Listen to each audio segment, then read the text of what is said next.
streaming, baby. Oh, baby. Start the streaming, baby. Oh, baby.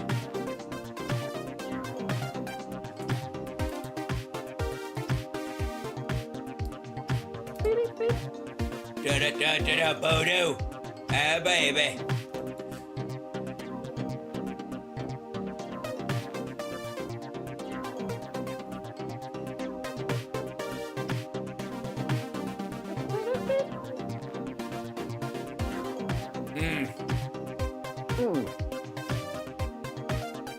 All right. Booby-doo. Johnny Million, baby. Look out. Oh, baby.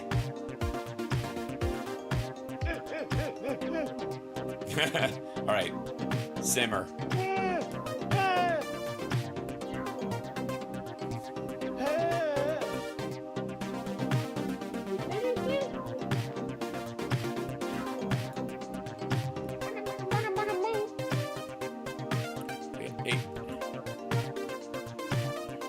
Oh, that's what I wanted to do. Son of a...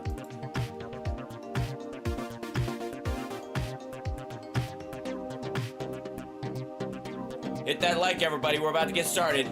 It's a radio show. Come on, baby.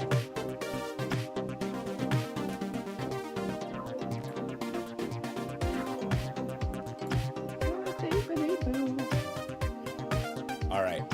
I'm going to 3, 2, 1. Jump in here with Johnny Million. Hi, there you are. I don't want to surprise you, but I while that's all going on in the background, I didn't want you to think that, any of those. I don't want the chat room to think that any of those noises that he was making were untoward in any way. Thank you. In Chicago, thank you so much. Welcome, everybody. It's the Hal Sparks radio program, Megaworldwide. We're about to start on the radio officially right now. We're just doing the live and the streaming. It's a great time to hit the like, share the show, do all the stuff to support everything that's free. And get all the F words out of your system. No. Save one up for big. I've learned, build the tension. You know what I mean? You know what I mean? Like sure, bonsai tree those swear words, so that when you finally cut the cable and let them out, it's like the Christmas tree in Christmas Vacation. It's just yeah. Hold on. Okay. 10 seconds. Thank you. Hello, chat. Hello, chatters. How are you? How's everyone today? And there we go. Ladies and gentlemen, can I please have your attention? And I need all of you to stop what you're doing and listen. Now, live from Chicago, the Hal Sparks radio program Mega Worldwide. I have come here to chew bubblegum and kick ass. Hal Sparks, actor, comedian, and multimedia personality. And I'm all out of bubble. Hal Sparks. All right, let's do this. Johnny Million, how are you this fine morning? That good. All right, excellent. Now, we got a lot of show in store for you today. Philip Bittner will be joining us in the second hour. Lots of movement going on in the Russia-Ukraine conflict, and a lot of expertise from him on the Middle East because he spent a good deal of time there working for CBS, which I think is third on Trump's crap list about who does the most fake news or something. I don't know. I would love to see what the actual rundown is. Like people are always putting those top 10 lists online. I would like to see, and believe me, it would get tons of hits because Elon Musk would set his bots upon it. But by the way, Elon Musk is performing with Trump at the Butler rally this today. I don't know if you know that, but he is returning to the scene of where he was nearly outsourced. And so Elon Musk will be performing on stage. And I say performing because, first of all, I don't think anybody knows what Trump actually believes right now. And by the way, hi, Instagram people who are live streaming there now. And I certainly don't think anybody knows genuinely what Elon Musk is up to at any given time. Because if you'll recall... I try not to think about it. Yeah, like last year, maybe, when he first took over Twitter, he was like, it must remain neutral. and now he's just all in for Trump. And he was like, at one point he was like, the problem with the value of Twitter is all the bots, right? All the bots that are on there. And now there are literally more than ever. The traffic on there, if you want to start down the rabbit hole of the dead internet theory, you can start at Twitter, folks. You can start right there, on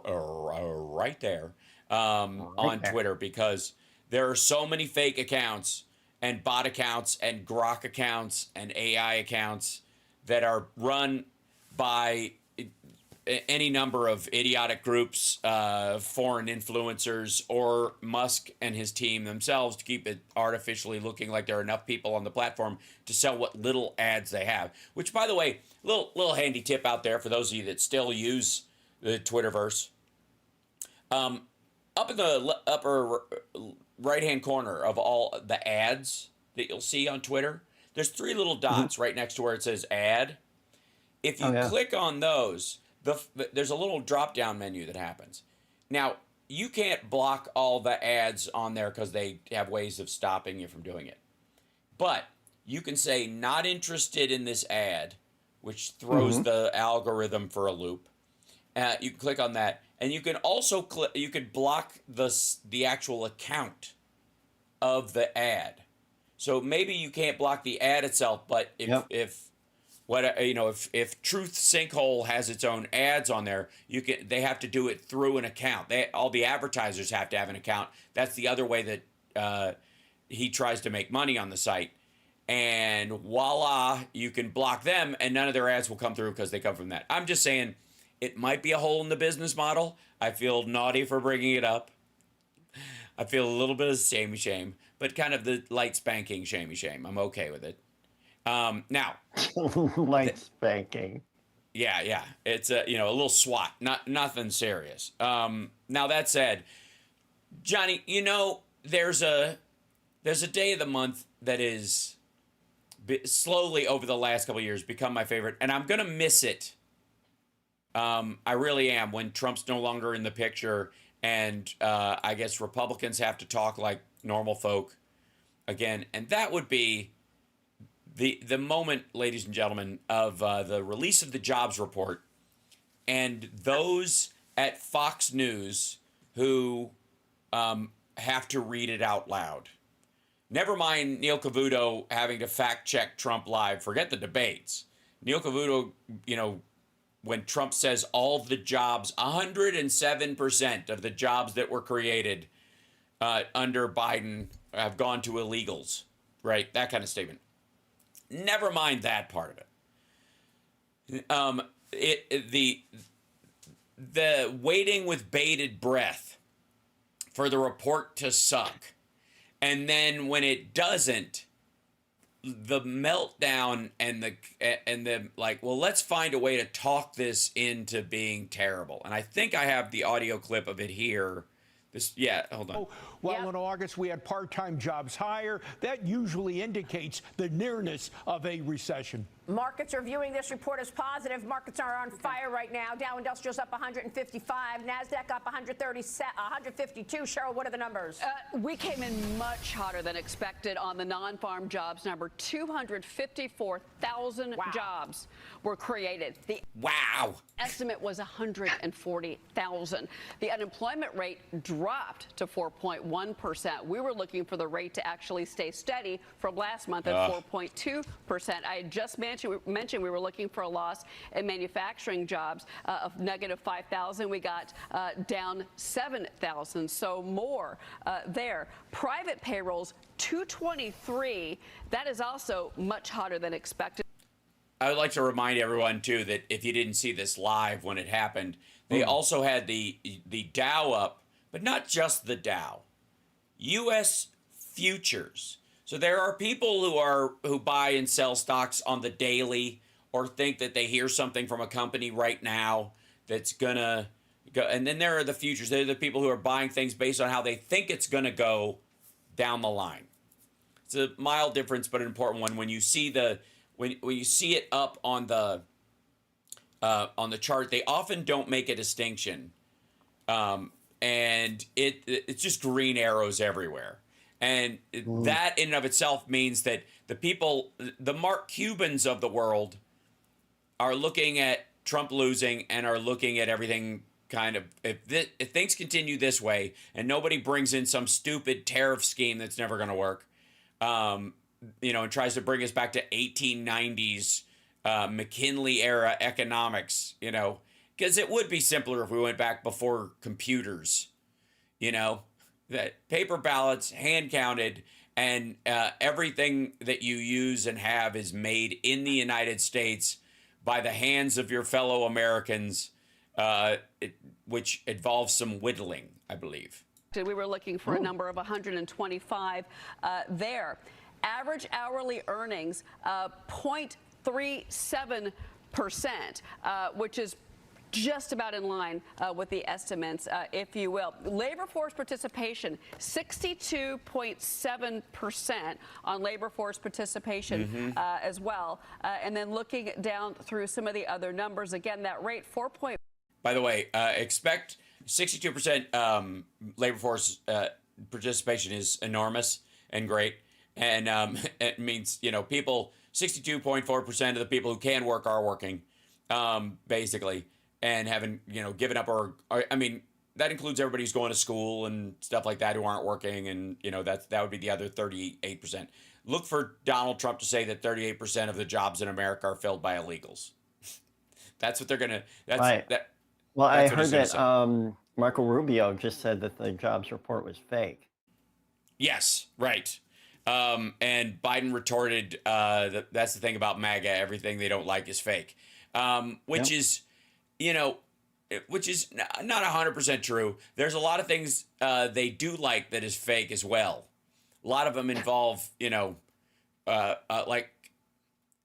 like the size of Kimberly Guilfoyle's lips, for example. You know what I mean? Like there's some stuff that is not real per se, but is, all right, fake is debatable. It happened.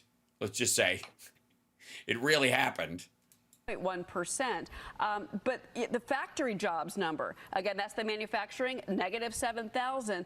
Government jobs, 31,000 to the upside. We don't get an estimate for government jobs, remember. But again, those hourly. But by the way, for those at home doing the math as well, that means that government jobs, and that's when they say government jobs, the folks at Fox News want you to think that means federal jobs. The federal government is hiring people to pad the numbers. That's what they want you to think. Jobs numbers, when they're coming out, when they say government jobs, that's all elements of government across the country. State, local, dog catcher, assistant to the comptroller in, the county commissioner's office or whatever, like all those offices, in some ways, like some states listed like cops and EMT services. They list those folks, adding to emergency management staff. Again, most of the FEMA complaints that actually that the Republicans have had are actually the responsibility of the state emergency management agency. In the case of Tennessee, there was a big row about foodstuffs not getting where they were supposed to go, and people in Tennessee blaming FEMA when indeed it was TEMA that was running interference on these goods and moving them where they wanted them to go. It was a missed coordination between the two. And so the fact that there are 31,000 government jobs across all aspects of state, local, and federal government is A, a very small number, especially going into the school year, and B, is still, without them, the jobs number is 60,000 plus over what they were expecting, and cleared 202K without those jobs included. So this is horrible news for Republicans, and I gotta say, from a Democratic side, will be considered pedestrian. that there is this weird assumption, and maybe it's because Democrats are victims of their own success in this, that statistic that that Bill Clinton brought up at the convention, 51 million jobs have been created since 1990 in this country. 50 million of them were created under Democrats. Wowee. Republicans, and by the way, that's 2 single-termers and 1 two-termer, created between all of them 1 million jobs. 1. Now there are 2 elements to this. We got to take a break. You're listening to the Hal Sparks radio program, Mega Worldwide. We also have a podcast, Hal Sparks Podcast Mega Worldwide. Check it out wherever your ear holes find podcasts.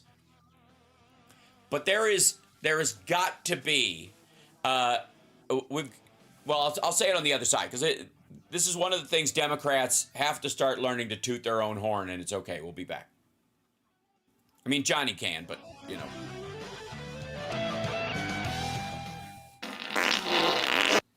That's not what I meant, but no. By the way, I heard from Andrea, no Phil. He's under the weather. Oh, dear. Okay, good to know. Okay. Yeah. And of course, I have to go take care of my cat. I will be right back. I understand. Oh, Phil is under the weather? Okay. Sorry, I didn't see that. Yeah. I should have checked my little staff chat button before the thing is due. There we go.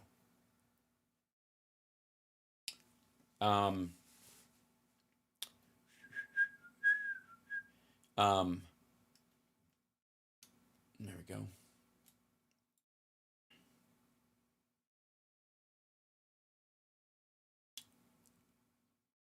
$50 seconds, guys. Thank you. My stomach virus, so he's trying to get Boston Brian. Yeah, Boston Brian would be lovely in the second hour if you feel it. If he wants to come in, I can. That'd be good because we have plenty to talk about. So it'd be great if he wanted to join us.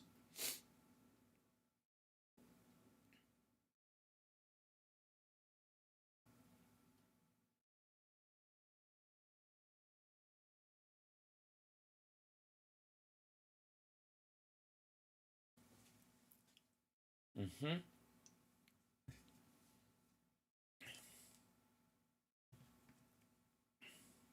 Five seconds.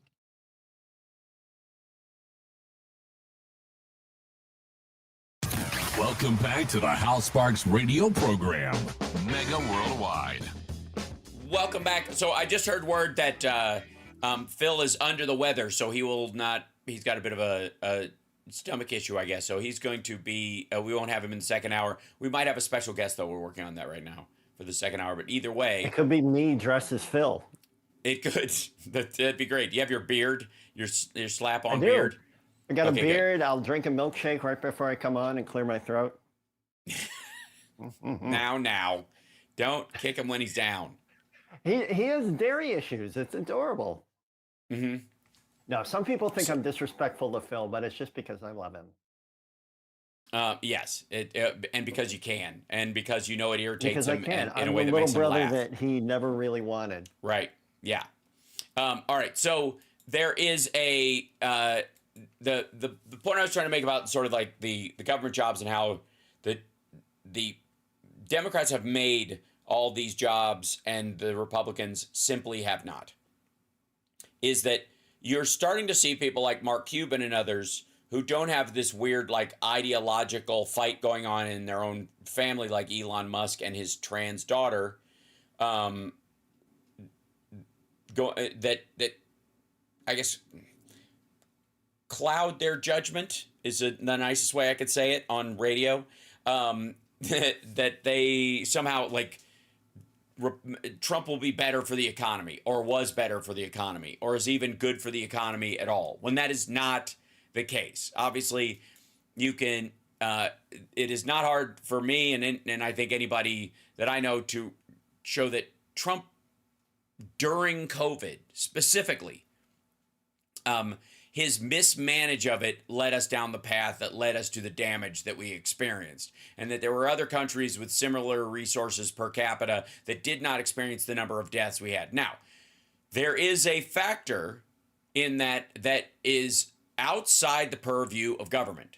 Now, I have said many times that one of the most irritating things I hear when Republicans talk about education funding, if you ever hear a Republican candidate, or anybody for that matter, especially an independent, a libertarian, they're all the same anyways, say when they're asked about school funding or school resources or more books and pencils or school lunches or any of that stuff, if they bring up, we need more parental involvement, you know they are not serious, and I will. It's pretty simple. It's because they can't affect it. If you're going to tell me what the job you're going to do,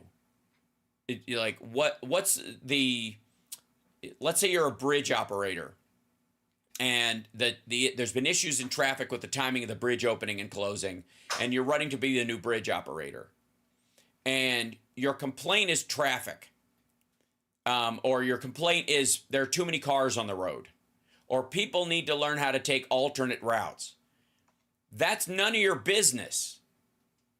That has zero to do with your job that you are running for. You have no impact and no effect on that whatsoever. So I don't want to hear that your solution doesn't go through that office.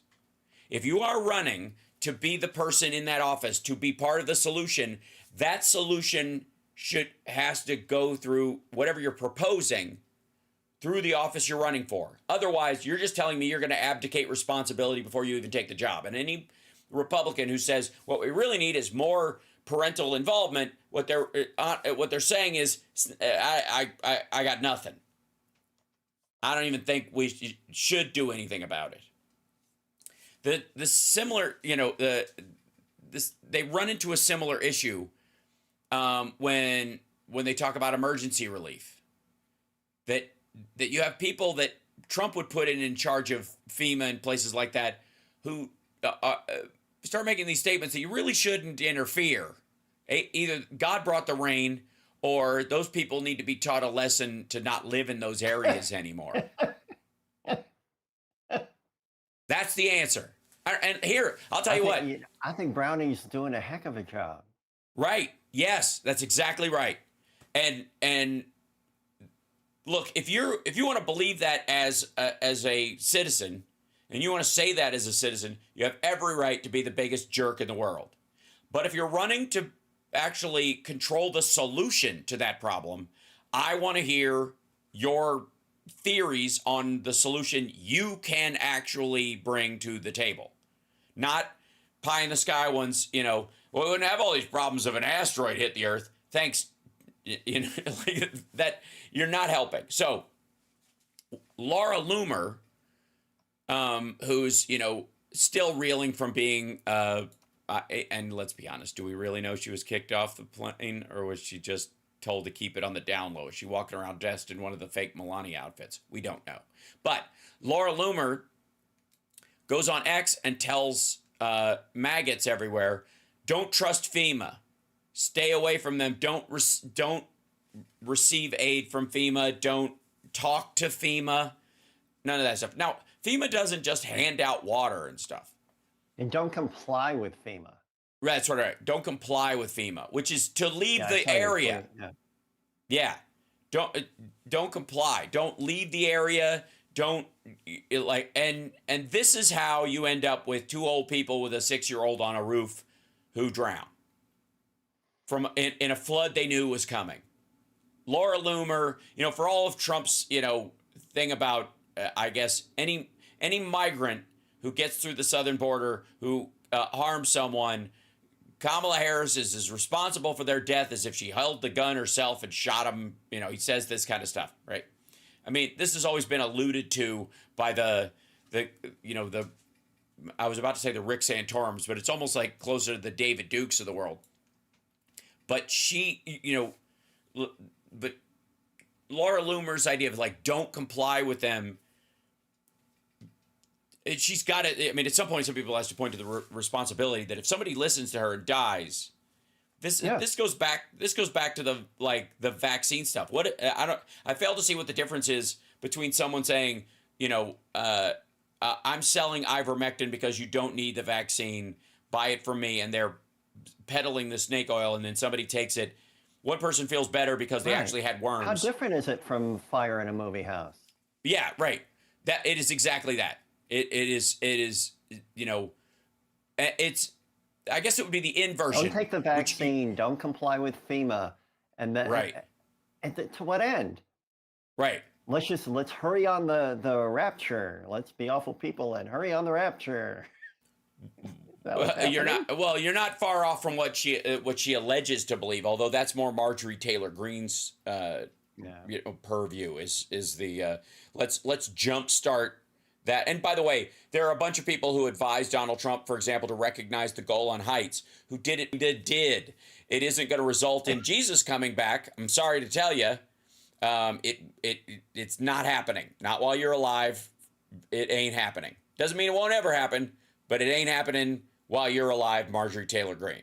It's not happening while you're alive, Rick Grinnell, whoever else, right? It ain't happening. So the problem that we have with letting people like Laura Loomer and Donald Trump and Rand Paul and his ilk anywhere near the levers of government is that not only do they not have solutions for the problems that government is uniquely set to solve, but they're against government solving them in the first place. Donald Trump's thing about one violent day, let everybody just one violent day. We'll just clear this out. And I mean, I saw that movie, The Purge. It all seems very cool. Yeah, if I would just like to say, if The Purge worked, you wouldn't need a sequel. Oh, speaking of sequels, we got 75,000 followers, House Sparks. What? Look at 75,000 people have subscribed. Oh my gosh! Look at that. We're 3/4 of the way to that funny little plaque I want to get. That'll get us over the hump. And I'm going to wear it around my neck on a chain, like it was Flava Flav's clock. Like Flava Flav. What time is it? Or Dr. Theopolis in Buck Rogers. Wow. Yeah. Beatty. Yeah. Oh, so close. 75K. Keep us going, everybody. Let's going. We're on our way to 100,000. We can do it. I know we can do it. Yeah, Subscribe, give a thumbs up. If half of you subscribe to my channel, I would lose my goddamn mind. Yeah. I'm still at like 1,100. Well, hey, that's how it starts, and then it starts to. Then there's a groundswell. And when all this Trump stuff is put behind Andrea us, is begging you to look at the staff chat. By the way, I'm looking. And he's Brian's out ill too. Aw, everybody's under the weather. It's gonna be me. It's just us, baby. I like it. All right, yes, we'll be back. We got to take a break after this. It's the Al Sparks Radio program, Mega Worldwide. Don't. Live from Butler, we go to Trump's speech. They put the mic in the wrong spot, Johnny.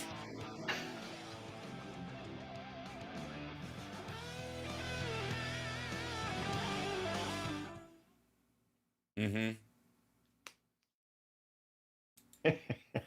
Yeah.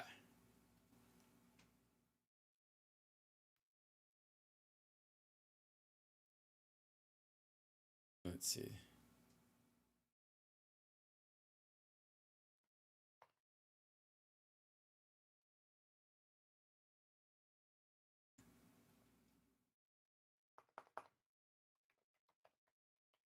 Let's so we'll talk a little bit about the FEMA funding thing, that kerfuffle. And then 60 seconds, guys. Thank you. Thank you.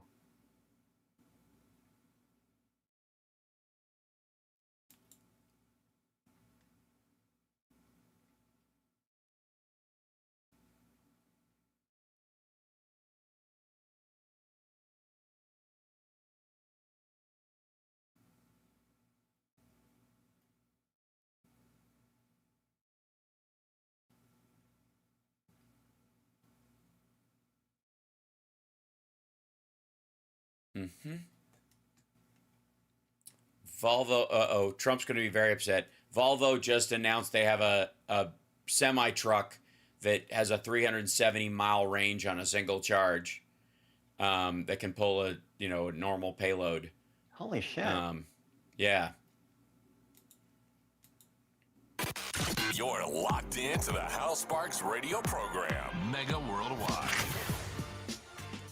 Welcome back. So one of the big la-di-das, besides the fact that Donald Trump has these weird, sketchy GoFundMes around almost every tragedy that happens around him, run by a woman from his campaign, and no receipts. None. There's no paper trail at all. By God, it's remnant of Eric Trump's St. Jude kerfuffle. There's a reason why the Trump family, none of its members can run a charity in the state of New York, because... Not being allowed to run a charity? Yeah, how awful do you have to be? You know what I mean? I mean, it's one thing to not be able to run a business, but you're not even allowed to collect money for charity because you cannot be trusted, right? Okay.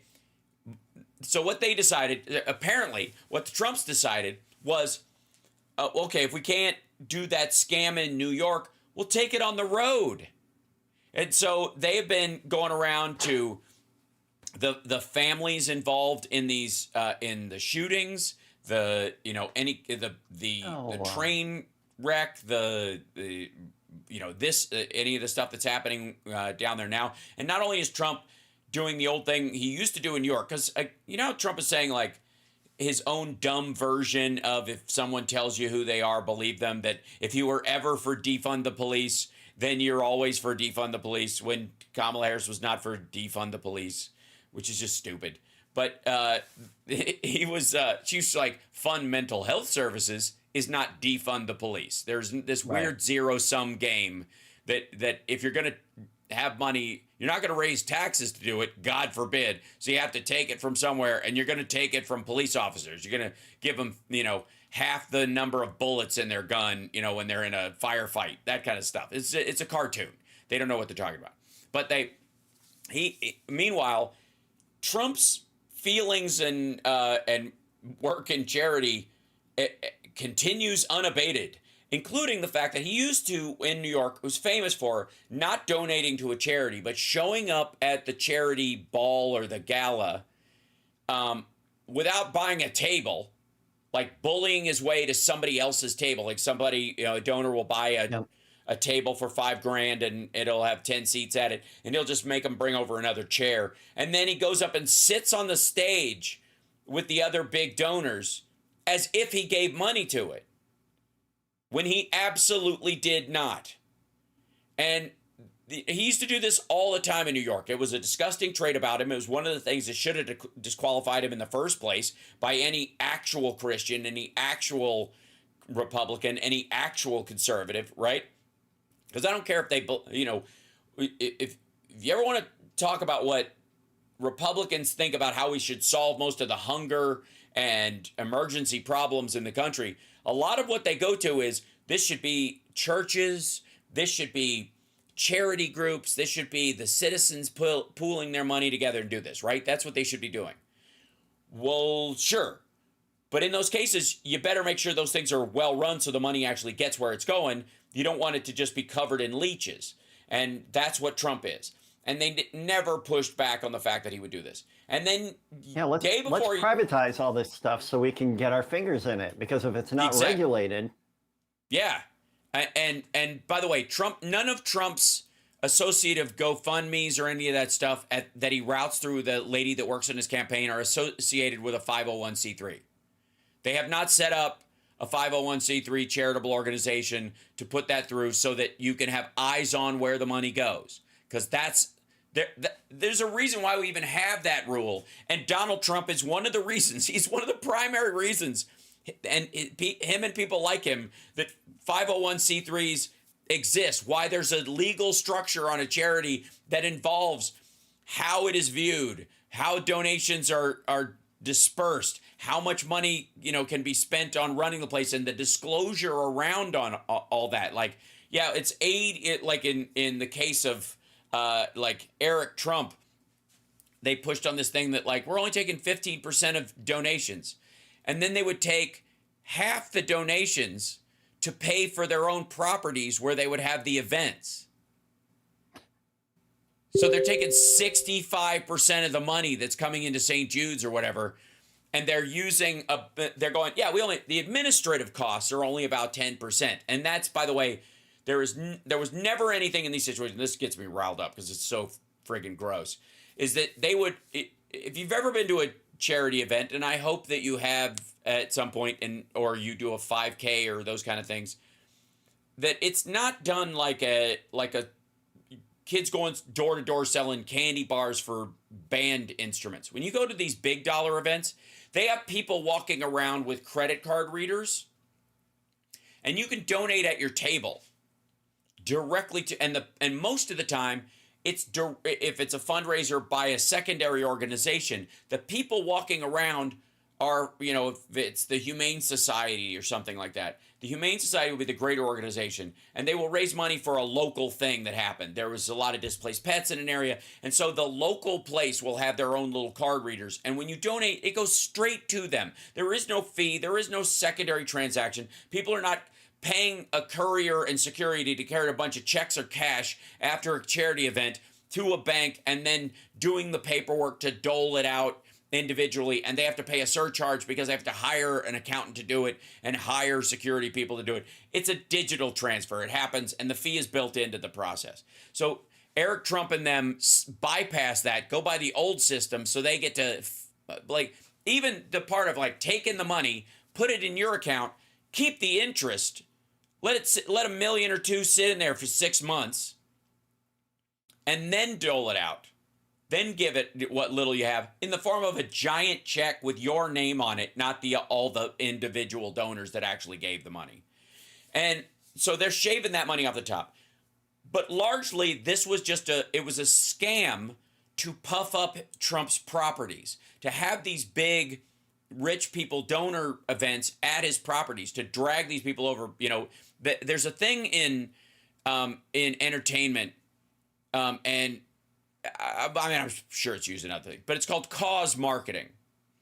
And this is the kind of thing where you'll see a company putting a team together for AIDS Walk or something like that.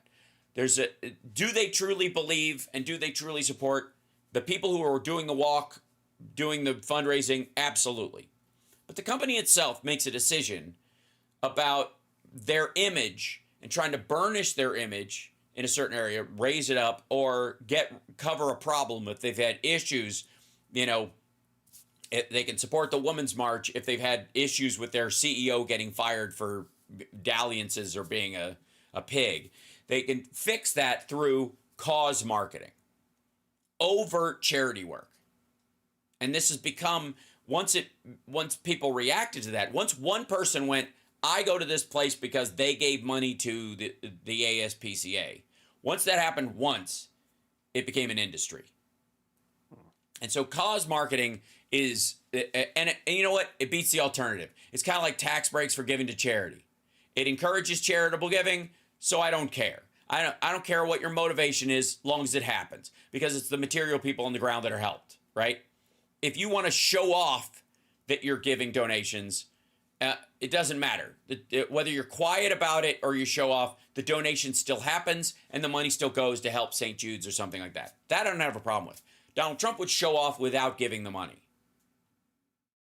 And in their case, they would use the fact that a lot of people do cause marketing, or just for their you get a lot of old rich people, especially the old rich ladies that Trump is sucking up to, like Sheldon Adelson's widow, where they give a lot of money to causes they care about, and so you want them to show you take the cause they like, put a charity together artificially on your property, and they will show up, and then you start we're investing in this thing. What do you think?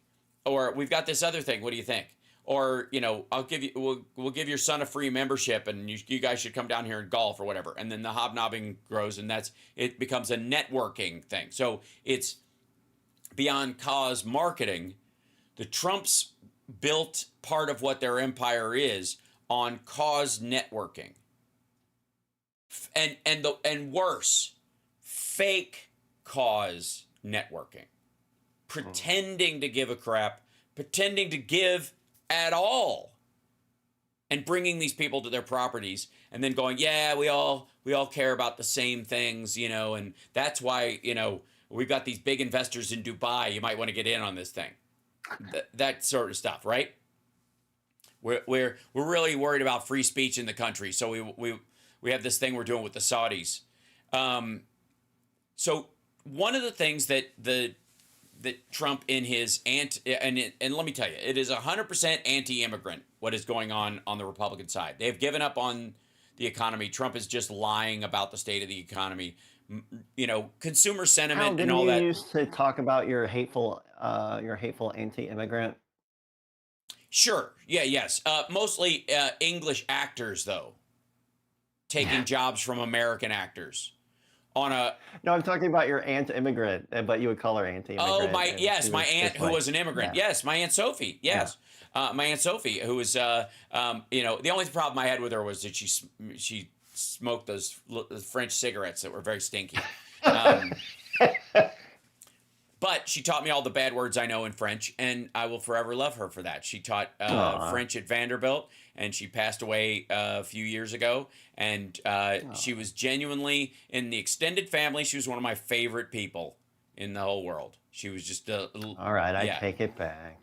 Yeah, so there. And she married into this country. And for all my family's like quirkiness, this is the Cliff Notes. My uncle was serving in the army, and they had him stationed in West Germany. And he would have to go over to East Germany and carry stuff back and forth and work there with the army stations on either side of it. And he met this Belgian woman who spoke French and lived there. He didn't speak French, and she didn't speak English, but they both spoke German. So they fell in love speaking German, which is a near impossibility. I mean, that in and of itself. Like, that's why there's no German version of The Notebook. They didn't you even release hear yourself right now? Right, yeah. Stop spitting on my neck. I don't even, yeah. So at one point, he started sneaking magazines and stuff from the West to her and to the people that she was with so they could see what was going on in the outside world. And effectively, long story short, the CIA came to his door one day and said, they know, and the next time you come across, they're going to kill you. And so he sent word to her and they set up this thing where she could leave, and she snuck out of the country. They had her carry parcels like he did, set up fake identification for her. She left everything behind. She went from the east side of the wall to the west side of the wall, and they flew back to the States and got married and lived, relatively happily until they got divorced, which I think is just as, again, the fact that they started in speaking German is in and of itself. It was a miracle that lasted as long as it did. And they had two wonderful kids, and they're my cousins Jérôme and Brigitte, and I love them very much, and they're awesome friggin' people. And so lots of intrigue, very, very sexy intrigue in the background of that, and a lot of cigarettes and coffee, a lot of sneaking around and cigarettes and coffee. And I'm fairly certain their entire life was black and white until they came to the States. I've heard that. Yeah, we got to take a break. We'll be back right after this. It's the Hal Sparks radio program, Mega Worldwide. And by the way, no, Biden did not steal from FEMA. But he's willing to learn. Mm-hmm.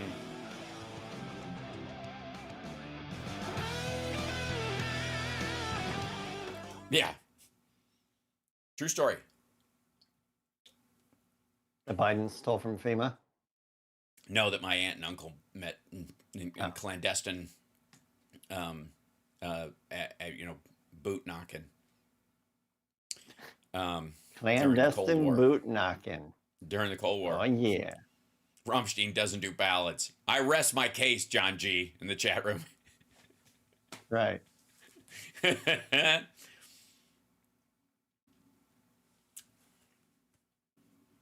The only reason it doesn't make a good movie is because it turns into Hillbilly Elegy because they moved to Nashville.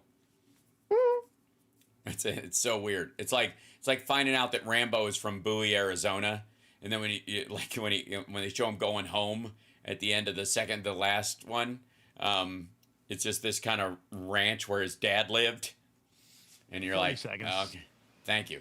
Like, this is all right. It's definitely gonna be a Trump sign on in the driveway at this place.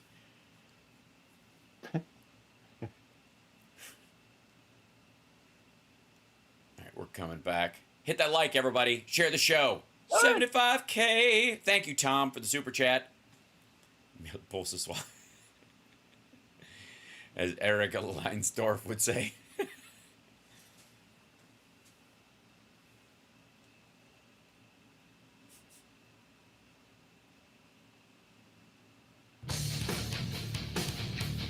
Welcome back to the Hal Sparks radio program, Mega Worldwide. Okay, so a Trump myth that is going around right now, that of course Trump is just punting because he doesn't know.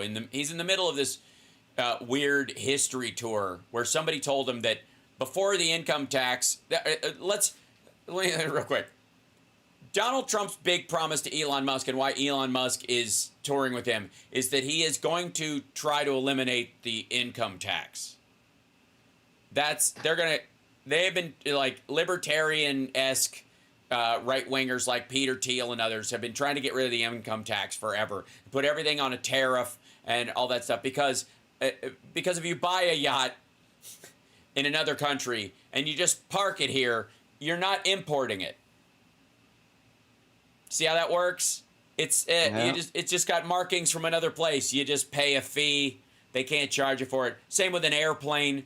And then if you buy real estate here under an LLC, Donald Trump's going to make sure that real estate only pays a 15% tax. Anybody who makes anything that even requires something that's made outside the country will be on a different tax scale, and he's going to tariff the crap out of you. But real estate itself, cha-ching, especially if you're just buying and selling old houses and doing very little to fix them up.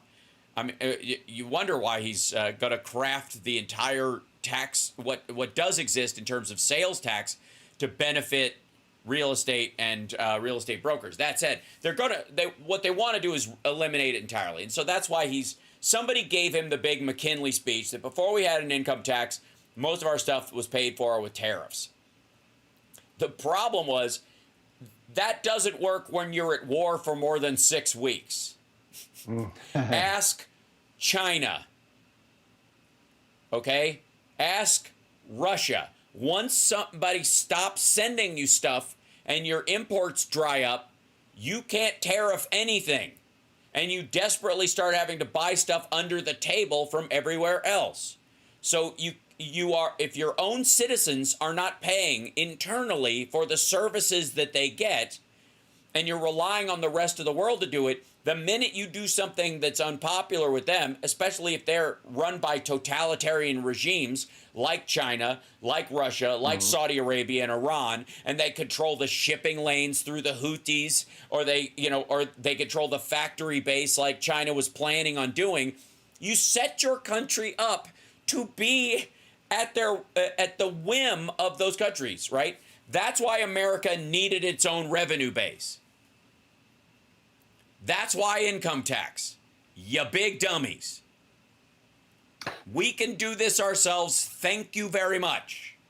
And Trump wants to get rid of it. Now, he's been some moron in his group, Stephen Miller, somebody else was, in his daily briefings that Hitler had a point or whatever the hell they're regularly talking to him about. Gotta love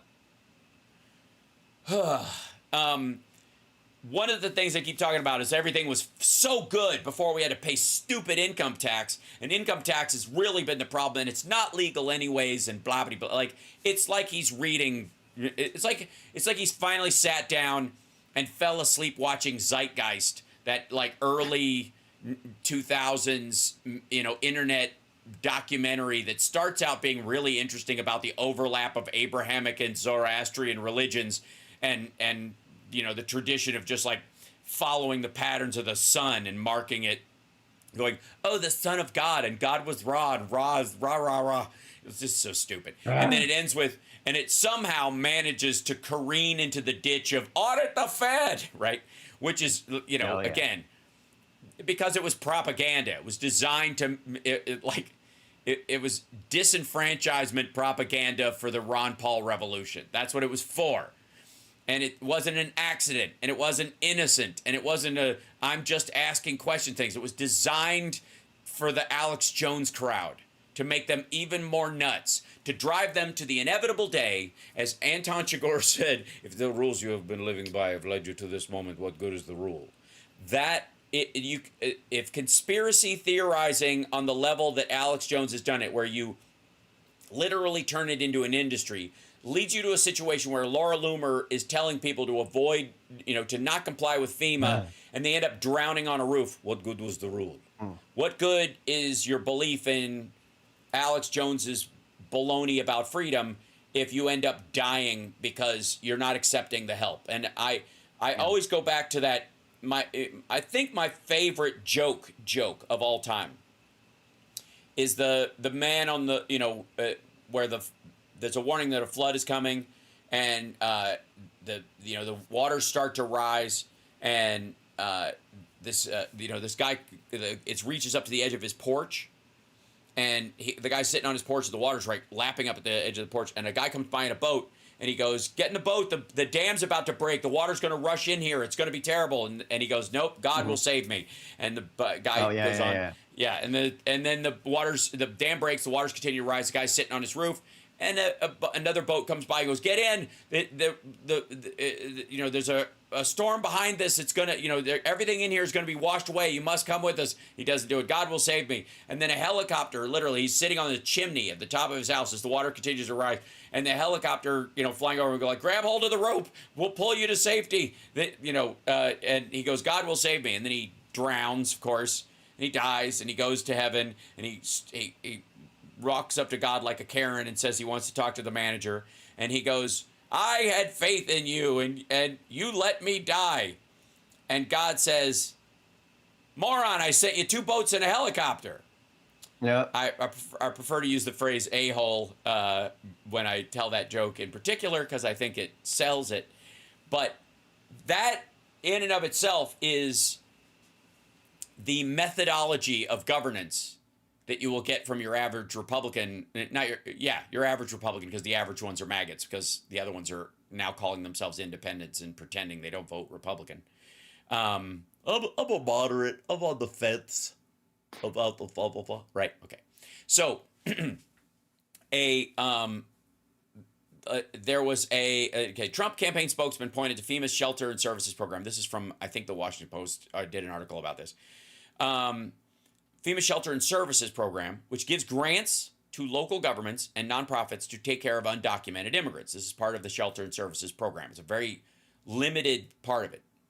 Congress boosted the budget of that program, not FEMA, the Shelter and Services Program, from $360 million in fiscal year 2023 to $650 million in 2024. This is, remember all those, the budget that passed and the continuing resolutions and all the Republicans getting mad and McCarthy losing his job and blah, blah, blah. Okay, part of that was money added to not just FEMA overall, but specific to these programs, because in committee, government actually functions, kids. And what you don't watch on FEMA is not these on FEMA, listen to me. What you don't watch on C-SPAN is these, is the actual appropriations programs.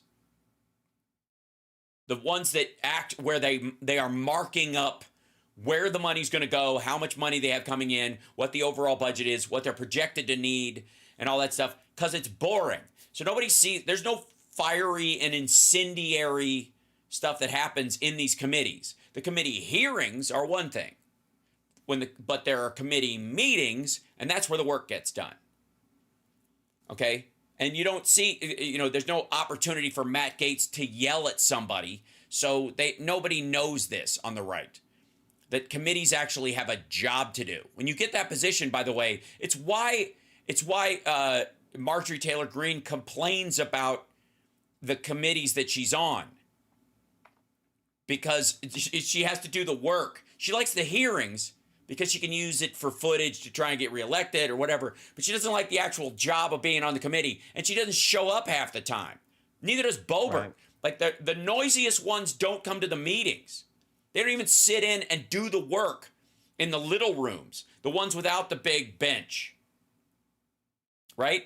And each one of them get assigned stuff with staff to go through and appropriate different elements of it. They have to go through tornado season and all this kind of stuff. They've got to, somebody's in charge of that stuff, and you get assigned those things because it has to be done.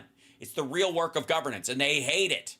None of them want to do it. Half of them, especially the maggots, don't believe government should intervene between God and the people that should be struck by lightning in the first place, unless they're right-wing evangelicals, in which case, I guess, God missed and hit their church by accident or whatever. Anyways, so Congress boosted the budget from $360 million in fiscal year 2023 to $650 million in fiscal year 2024. The program's 2023 annual report says it provides shelter such as hotel and motel services, food and transportation, including plane tickets, up to $700 a person. Up to $700 a person, which is below the $750 one-time cash infusion they're giving to all these to the people who are affected by Helene, by the way. It's $50, and that's all of it. That's the temporary shelter stuff. That's all they get, the immigrants get. Everybody who's a victim of Helene, who's an American citizen, will get way more than that. And a bunch of services you can't even put a dollar sign on for the impact that it has. As we said, Congress appropriated this money just as it did the disaster fund. There is no evidence that any money from the disaster fund was used to help migrants. And that's the key part. They want to claim that because money came from FEMA to help migrants, that it's money that wasn't there for something else. When indeed the disaster fund is specific to disasters, not ongoing problems for emergency management, but like extra bad hurricanes, a flash flood, a particular tornado season that's extra bad, and they have these on top of and we appropriate more of that. Now, Republicans allegedly don't believe in climate change or believe that climate change is just natural and it's just God being pissed at us. Well, guess what? I don't know what you think will start it and whether you think humans are to blame. But if you know it's coming and you can mitigate against it, whatever the cause, if you don't, you're responsible for what happens.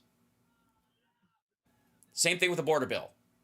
Once Donald Trump killed the border bill, he's responsible for every terrible thing that happens because of anything that happened crossing the border. He's also not, I guess he's responsible for all the people who fall in love and have children from someone they met too. We'll be back. Giving him a little credit.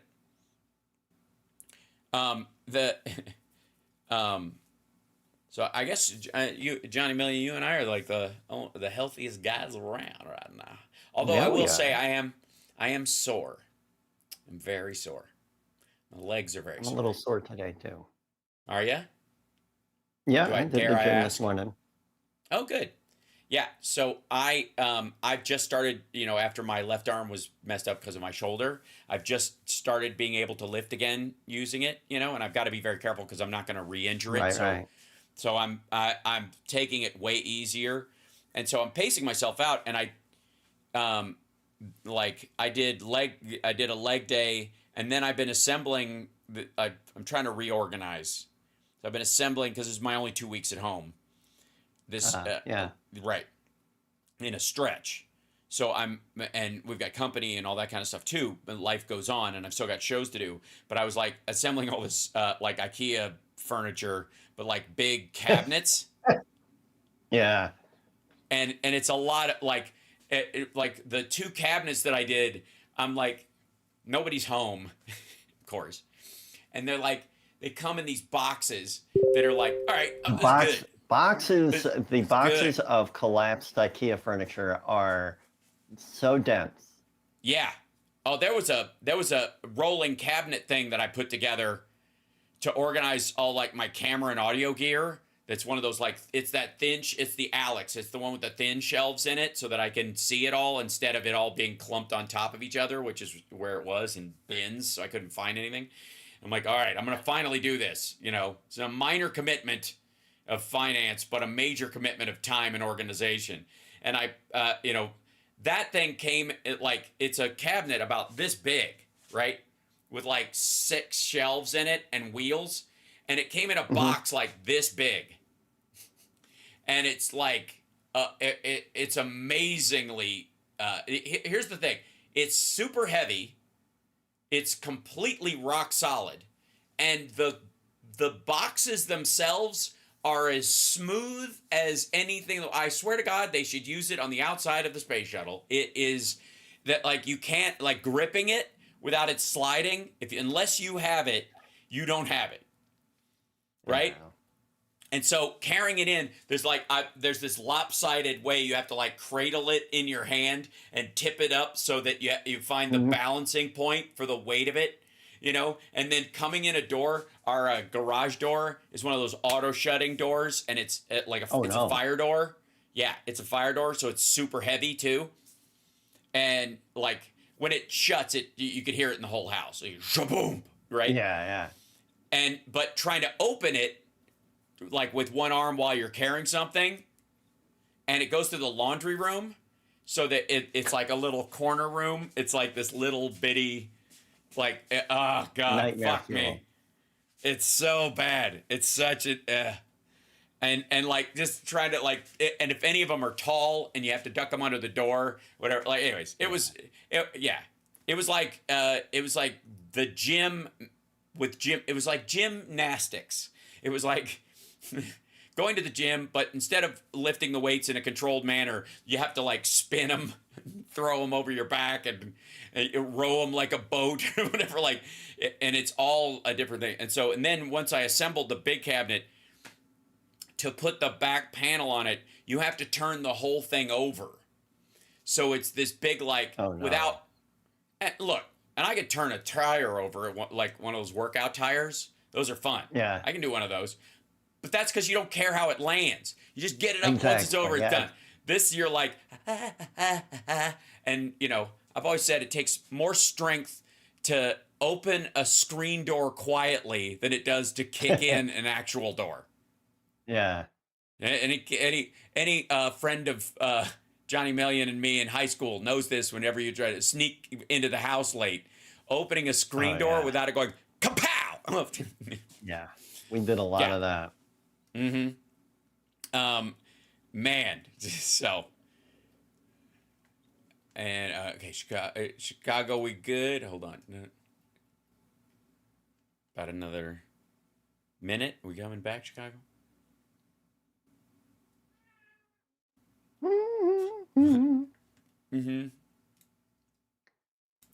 My kitty.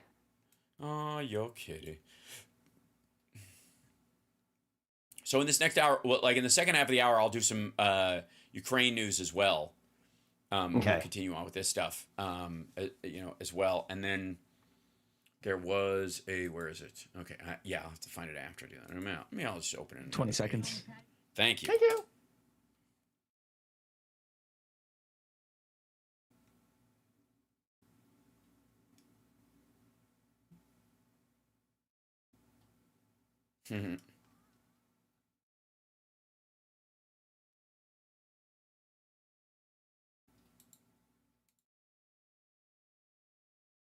Let's see, almost there.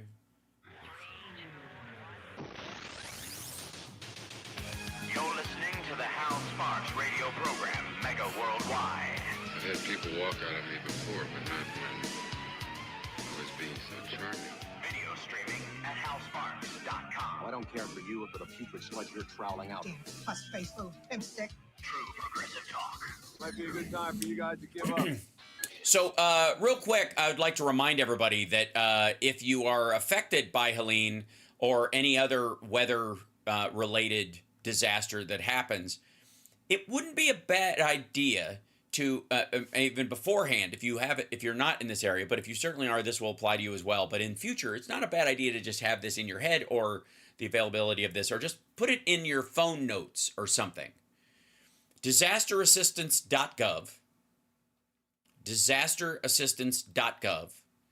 Okay. They have a number, 1-800-621-3362. 621-3362. So it's 62 13362. However you want to mnemonically remember it, organize that. And then, of course, there's a FEMA app. If you live in an area, my fellow former Kentuckians and others, maybe some Southern Illinois folks, maybe some people in Missouri, place where there have been, can be, might be tornadoes and the like, maybe download the FEMA app on your phone. Maybe just have it there. It's not going to track you. It's not TikTok. It's not going to download all your personal information and get access to all your pictures just because it's a government organization. And then you'll be ready if something does happen, even if you need, if in future. And I'm trying to confuse her out of being hungry. I understand. This is how government's supposed to work. Right?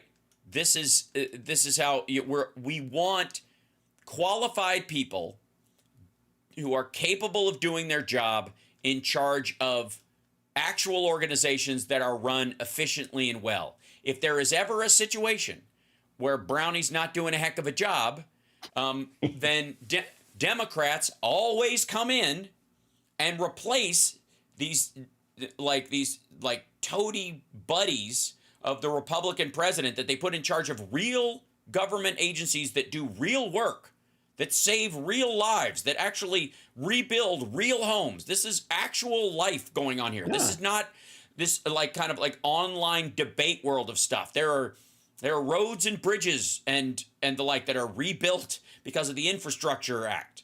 This is necessary. And this is the government stuff that Democrats focus on. And Republicans put buddies of theirs, especially the Trump ilk, the Trumps of the world and their ilk, fill them with, graft toadies. I've always, Trump in a lot of ways reminds me of the Italian gangster in Miller's Crossing with the bad temper. Ooh. Right? But, and that's early Coen Brothers, right? Yeah, it's so good. By the way, there's a site on. I was so glad to see it finally show up. And there's a show on YouTube called Every Frame a Picture, I think it is. And it's basically that it goes into the cinematography of movies. And I've always said, way back in the day, one of the ways that one of my jobs before I had real acting jobs is I tried not to have a non-industry job. The only non-industry job I had, I didn't wait tables or any of that stuff like that. I taught Kung Fu at the Spectrum Club in LA. That was one of my other only jobs that wasn't editing or production or something like that. I didn't do any extra work, and I acting is acting, and I wouldn't do anything that wasn't where I wouldn't learn a part of the business. You know what I mean? It's kind of like growing up in a shop and trying to learn everything that every employee does. To me, that had value, because then as an actor, I'm a better actor because I know what the editor tries to cut. If I know I'm not standing in the same place or holding the cup the same way, it makes their job harder. So if I can incorporate that into my professionalism, that's what I'm going to do. And so that was a big part of it. And audio engineering was one of the first things that I, because our buddy Tom and I studied with Kimo Williams from Columbia University, in Chicago, and we learned audio engineering. And from that, I was on the cutting edge of digital audio, and I went to a bunch of these seminars when they were selling new products. And one of them was this giant media system where you could do digital audio for movies. And the clip they used was from Miller's Crossing to show it was the first movie they did. And it's a scene where I don't want to blow it. I don't know how to not spoil this, whatever. It's where one guy gets hit with a shovel, and all the sounds they layered into the guy getting hit with a shovel, and the screams and the whoosh noises of the camera movements and stuff like that they put together that they would not have been able to put together had they used traditional cutting. The digital audio made the difference. And so I love that movie. I saw a clip of it before it came out, and then I saw it when it came out, and I've been in love with that movie ever since. It is just you could hang any scene from it on a wall like a portrait. That Nighthawks painting, the whole movie. Oh yeah, is Nighthawks. Is that Anyway, so Trump is like that guy, easily manipulated and stupid, but full of himself and always giving people advice that he just heard. Yeah. Right. So the sort of like his newly discovered McKinley tariff is a beautiful word nonsense came directly from somebody that was just whispering. He is so ripe to be Rasputin, and he cannot. If you just flatter him and go, "My lord, the people will love you if they know that you already know this, and I'm not telling you anything you don't know, but." Blah, what, and then they proceed to like hypnotize him with some stupid thing that they want to get done. If we didn't have an income tax, the country would be greater than any on this earth. That kind of stuff. So that is what he is. That's just where he is. Right, and it's getting worse because he's a doddering old fool. But it's also where in Miller's Crossing, there's a scene where. The Italian gangster has taken over where the Irish used to control it, and he's got two relatives of his fresh off the boat from Italy. They're twins. They're bald with mustaches, and he wants them to be head of the assessor's office. And the mayor says, "But Johnny, there's two of them," and he goes, "I know that, co-heads." But Johnny, they don't speak a word of English. This is. It's a joke, but that's how, that's the joke about like Chicago politics, back in the day, in the 40s, especially 30s and 40s. That became a running gag. As a matter of fact, that's where that comes from, right? In Miller's Crossing, that's where that story kind of is, driven from, is those ideas that you would just put relatives in charge of stuff that's really important. There'd be like these dumb government rubber stamp jobs, and then you would give those you'd give those jobs to your relatives and your friends, ambassadorships, making Newt Gingrich's wife the ambassador to the Vatican, that kind of thing, right? So that they can just take a bunch of trips all the time.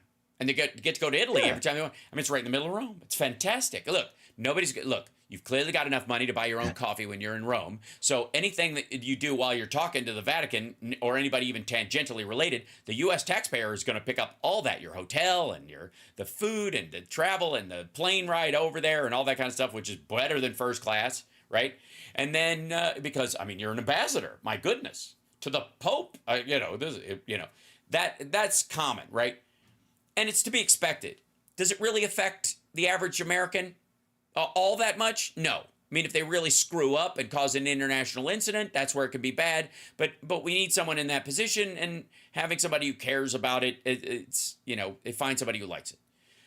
But if it's something like an emergency management agency, if it's something that important, and you put just a toady moron, thank you. I said coffee in the universe provided. Moron, by the way. Johnny. I actually just kind of, I'm trying to look like we're chatting because we're in space on the show a little bit like that. But there you go. Much better. Don't do it. That's why I keep you in your cell. This is the difference, is because there have been times, I have no doubt, where Democrats have put a donor or somebody that they like in charge of a relatively unimportant thing, and it humped along just fine. Would there have been a miracle that have occurred in an ambassadorship with a lesser known country or whatever, if you'd have put somebody who was like a professor of that particular language from a school that might be up for the job, who's tenured, and they could take a sabbatical and be ambassador to Tunisia or something like that, and they know so much about it that they might be amazing in our relationship with them because they so deeply understand the culture and they're steeped in it, and yet they're an American citizen, born and raised here, and not, there's no difficulty with whether they were ethnically from that area or whatever, so there's no question about their both authority and allegiance to the United States. Could you do that? Sure, absolutely.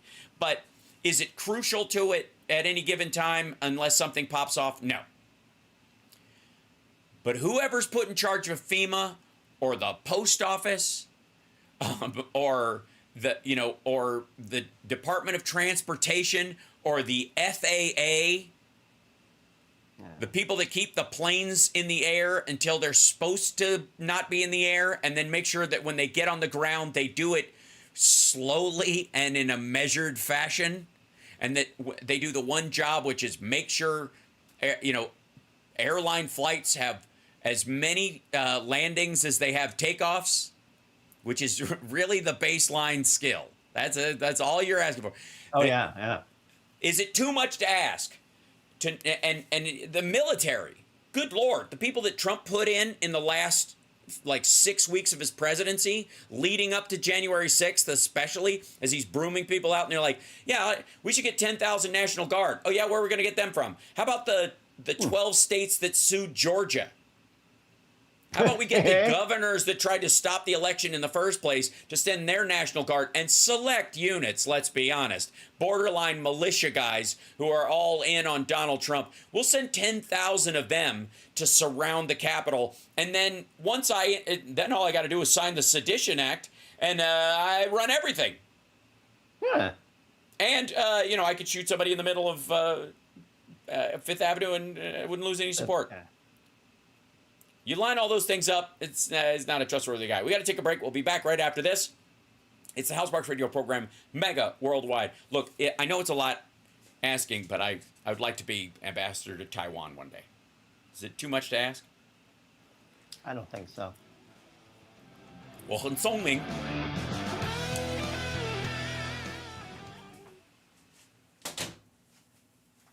我厉害的人. I'm very smart, and I'm a good guy. I'm a great guy. Yeah, that's 你好, that's how we met. Yeah. 你在做怎么样? What you doing? What's up?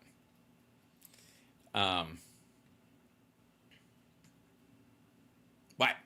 你去哪里? Where you going? I can do all that stuff. I can do all the ambassador stuff. 你是谁? Who are you? 你说什么? What'd you say? 去你的. Piss off. Oh. Well, which I wouldn't say as an ambassador. I would not say to ni de, which means, by the way, this is, I love Chinese swear words because they're so nice. Tu ni de just means go to yours, mean like go home, go to your house. Oh, go to yours. Yeah, I like it. Go to your house. Tu ni de. Go to yours. You don't have to say tu ni de. Say again, sorry? Chicago? Sorry. 20 seconds. Jab. Thank you. I was jabbering, as you do.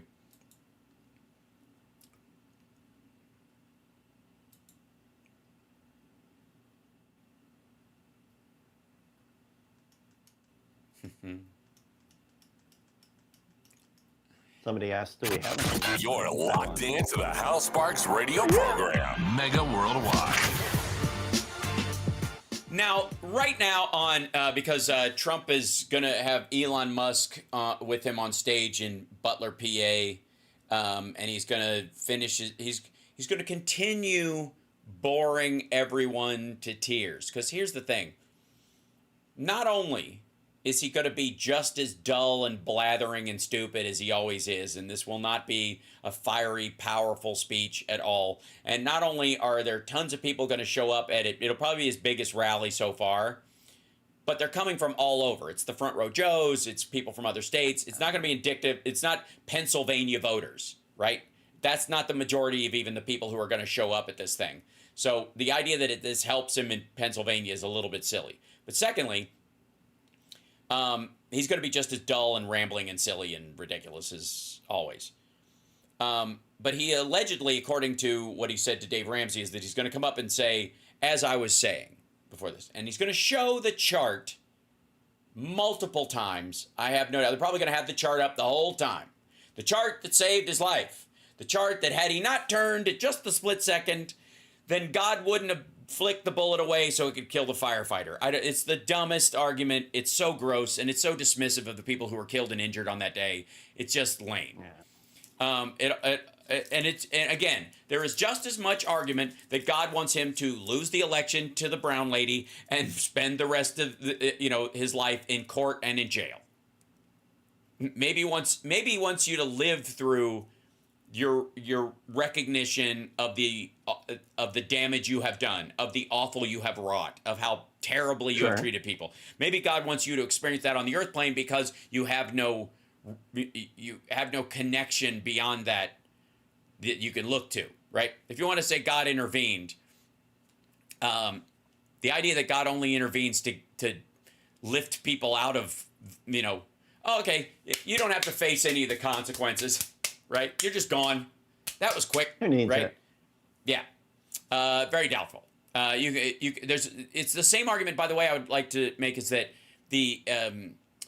that when someone ends up on death row, the number of appeals that they get are extraordinarily long, and people can spend decades on death row. And there is a case to be made on the God wants it that way argument that the fear of death or the apprehension of about death is worse than death itself, and so these people are so awful they need to sit in a cell for 20 years knowing it's coming, right? As opposed to 6 weeks or something like that, right? That would be the same argument that right-wingers will sometimes use about the death penalty works for Trump as well. He's getting a bunch of appeals so he can sit in misery knowing that the day he's going to jail is inevitable, right? So, and by the way, the minute he loses the election and his sentencing is at the end of the month in November, expect him to show up with a walker and cataracts. The whole deal, right? And the only way his relatives will talk him into doing it is if he's like, you're bamboozling them. You're pulling a I-5 killer or the Golden State Killer, that guy who's like, they caught rolling him in and he was barely coherent in court and his mouth's agape like an old man, in his 106th year. And then they caught him chit-chatting to himself in the waiting room on video. And you're like, dude, they're filming it. Okay. Trump is so Trump is returning to Butler and he's having Elon Musk join him, and it is no surprise that whatever Trump wants to argue for the rest of the campaign for the next 30 days will be trending on Twitter from the perspective that he wants it to be. The algorithm will and is being tweaked to make sure that the argument is exactly the argument they want, and it's been that way since Elon Musk took over. Let's be abundantly clear. Since he's done, he's been flicking things that way for quite some time, but he's full on pushing it. The first two trending things are going to be whatever Trump and his team want to be trending, right? And one of the big things they keep coming up with is the voter ID requirements, because the SAVE Act wasn't part of the budget, the continuing resolution. Now, a couple things. The SAVE Act, as it stands, to make people show proof of citizenship at the point of voting, which, by the way, most maggots don't have. I'm going to say something bold right now, Johnny Million. I'm going to go out on a bit of a limb, if I may. Hey, come on, man. Listen here. Most MAGA Republicans, I would say, why am I saying most? All MAGA Republicans are simply sovereign citizens that just haven't worked up the nerve to spit in a cop's face at a traffic stop yet. Live they. Do you ever see the sovereign citizen stuff? If you ever want, I cannot get enough of it. If you ever want sympathy for how dangerous traffic stops are, the two most dangerous things cops deal with: domestic violence and traffic stops. Yep. And there are the Bonnie and Clyde sovereign citizens, and then there's the entrenched, I'm not leaving the car. This is my domicile. You have no rights, even though you're on a public thoroughfare paid for by everybody. I'm a traveler. Yeah, I'm a traveler. I don't have to, act with all that stuff. And on top of it, they've all got meth in their trunk. It's all garbage. It's like the sovereign citizen movement. You remember how I was saying, the minute cause marketing worked once, where somebody walked into a coffee shop and shopped there because they liked what the company said about a particular issue. From that point on, it was an industry. The same thing is true of sovereign citizen. Once that works with some stupid cop, I don't have to deal with this crap. They talk just go fix your taillight. I don't need this crap. Once that worked once, the meth transportation possibilities went through the roof. And just like the Hells Angels, who are, when all Hells Angels really are, that tube that goes in, that they used to use at the bank, that you'd put money or checks in, and it would go foop and go into the bank, and then they'd foop you back out. I love that thing. That's what the Hells Angels are for drugs. That's what they've been since they put saddlebags on their bikes. Since 76 or something like that. That's how you got major drugs across the country. That's how cocaine made its way up into the north. Later on, they get busted and you put it in tire wells and all that kind of stuff. But that's essentially what it is. Anytime you see a bunch of bikers and they're all wearing the same stuff and they've got saddlebags, half the saddlebags full of meth. At this point, depending on what part of the country you're in, just is. Unless it's like they're wearing like POW ones or are in memory of riding clubs and that kind of stuff, and even then. So, but the Hells Angels themselves, like the actual biker gangs, that's what they do. Okay. And so the sovereign citizens are these people who, if they vote at all, are the tangentially, what I would say is the sovereign citizen adjacent aspects of Republican politics. And there's a bunch of that. That's what Ron Paul is really all about. That's what Rand Paul is about. He's there to dismantle the federal government entirely.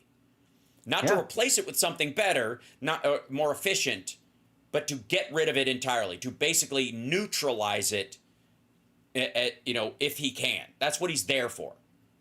That's why he's against disaster relief. There is no hypocrisy in what Rand Paul does. The failure is the purpose. That's his. That's a feature, not a bug of his political philosophy. Is that all of it's crap. Nobody can believe anything, and nothing works. That's the goal. That's what he's there to do. That's what Ron Johnson is there to do. He's just not there to do it because of a weird, esoteric, sovereign citizen kind of ethic buried in his head by too much Ayn Rand and not enough, too much Ayn Rand writing, not enough real Ayn Rand life, because she obviously was on Social Security when she passed away and lied and said her boyfriend was her husband so he could get it too, so they weren't above it and whatever. So the voter ID thing, the SAVE Act, I guess these idiots need a civics lesson in the same way that they think that Kamala Harris has been the president for the last 3.5 years and not the vice president, and what the limitations on that is. But the SAVE Act itself, even when implemented, because of when it was being voted on, would not in any way be factored in, I think maybe a year would be the earliest they could do it. 90 days might be the quickest you could put something like this in play, but you can't do it within 90 days of an election, and it got voted inside that 90 days for this election. So even if it was punted, it wouldn't even apply if we had a special election because there was a voting problem in January, like we had with the Georgia Senate runoffs, right? The SAVE Act wouldn't even go into place to do that, right? And there's a reason why they put this in there, because this is PR. This is another version of cause marketing. The SAVE Act is puffery. Everybody who voted for it or wanted it in there on the Republican side knew that it would have zero impact on this election. Right? So okay, sure. Why wouldn't you do it? Why wouldn't you make the SAVE Act part of the do it a year ago or 2 years ago? Right? Why wouldn't you attach it to the continuing resolutions before? Why wouldn't you try to get it through then? Because you'd have plenty of time between now and then for people to get their paperwork in order if they needed it. Right? And get a real ID, which qualifies. By the way, the real ID, if you get it, qualifies because it has proof of citizenship in it. In the bar that's on it and all that stuff, it has more of a record than just the fact that you're a Class C driver or whatever. It specifically, it tells whether I'd like to think I'm a pretty classy driver. I think you're a classy driver as well. I keep my shoes on most of the time. Ew. So, but specifically, the Real ID will qualify for this. The problem is, a lot, and I mean a lot, of Republicans think the Real ID is the work of Satan, that it is the mark of the beast. Yeah. Okay. That you will not be, buy or sell anything without his mark.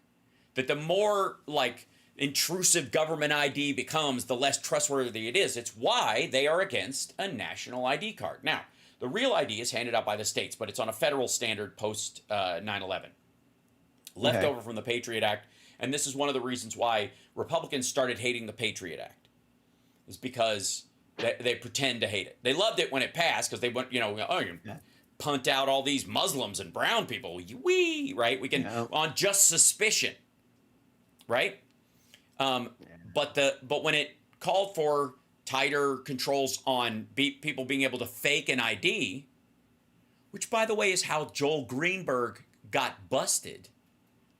Matt Gaetz's running buddy, the guy who helped him transport a 17-year-old girl allegedly across state lines to drug and have sex with her. Okay, all right. Now, in the old days, if Joel Greenberg or Matt Gaetz wanted a fake ID for this girl that they were allegedly sex trafficking, allegedly to Georgia, to allegedly give her, any myriad number of drugs, including ecstasy and alcohol prior with it, and then have sex with her at the same time, allegedly, they would have to go to some dude who has a little setup where he can make fake IDs.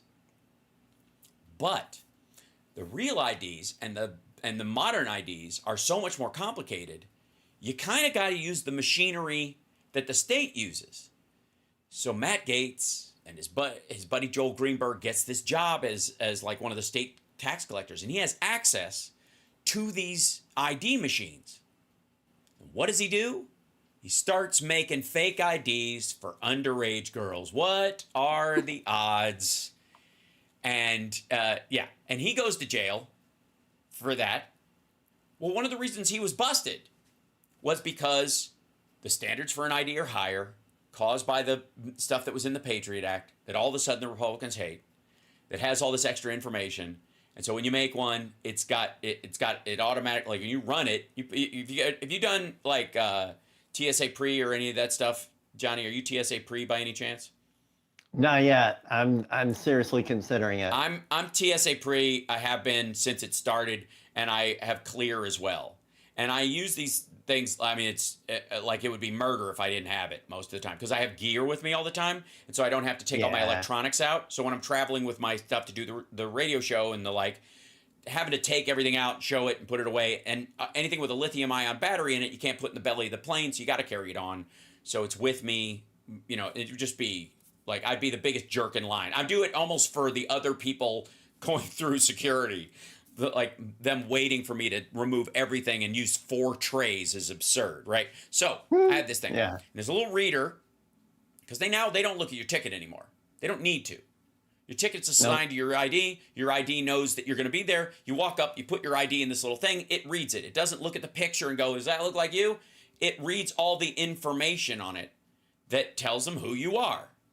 And Republicans have started bucking this. I mean, look at how they react to just being frisked if they set off the magnetometers, right? The Real ID goes further than that. Real ID gives proof of citizenship. It's done on a state level, and you still have to pay for it, which is the problem I have with it, because it's a poll tax. If you have to pay anything, even if it's a fee just for processing, that's a poll tax. If I need that to vote, and you're making me pay for it, that's a poll tax. That's illegal. That's a poll tax, period. That's what that is. And that's why you can't... If you want people to have a voter ID that has proof of citizenship, give them one. Give them one. And when someone is born and there's a filed... but I want it both ways. Well, here's what they want. They don't want people to vote at all. They don't want people to vote. When they know that voting, when turnout is high, they lose. And so if everybody has an ID and everybody can vote, and it's them for sure, the turnout will always favor Democrats. Yep. And so the problem they have and they really do have this. This is a real issue for actual voting coming up. And it's one of the reasons why the villagers got busted, tried to vote a couple of times. Specifically, that when it comes time, like, you're going to need a real ID to vote. If they pass that, if the SAVE Act passes in any form, and you need a real ID to do it, you think Democrats are going to have any problem arranging for people to get their real ID? You don't think we're, as part of our get out the vote thing, they're going to make sure that every grandmother that's been voting with a birth certificate for a long time is going to have a problem? You think we're going to let that slide? You think our get out the vote stuff is going to be ignorant to the rules and go, well, I guess we're just done? No. Yeah. The Democratic get out the vote machine is amazing. We always find a way. Yes, that's right.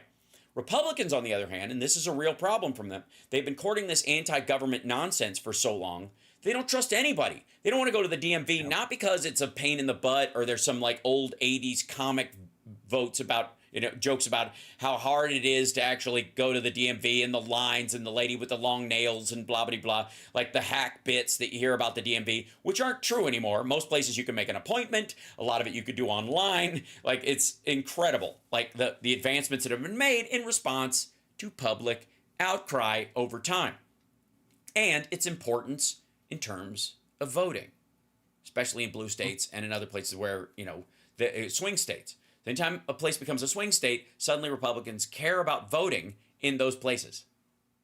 Suddenly, right? Suddenly they care about how many polling places there are in Arizona, that there's long lines, and that the machines break down. You think they give a crap about machines breaking down when Kemp was running against Stacey Abrams? No. You think they cared about broken down machines in 2016? No. So here's why the SAVE Act was added to the continuing resolution too close to the election to actually be implemented. Because it's for show. It's meant to be a story. Really? Yep. If these folks wanted everybody to have a real ID to vote, they would have put that in 2 years ago, because that's how long it would take to implement and get the funding for it and make it possible, and everybody get a flyer that says you got to come in and change it now. If you're going to vote, you're going to need this, right? But they didn't. Why? Because it's not about voting. It's about pretending that Democrats want illegal aliens to vote. It's a story. It's a show. And the problem they have is that if they'd done it 2 years ago, just like if they do it next year, Democrats will get the proper ID and get ready to vote.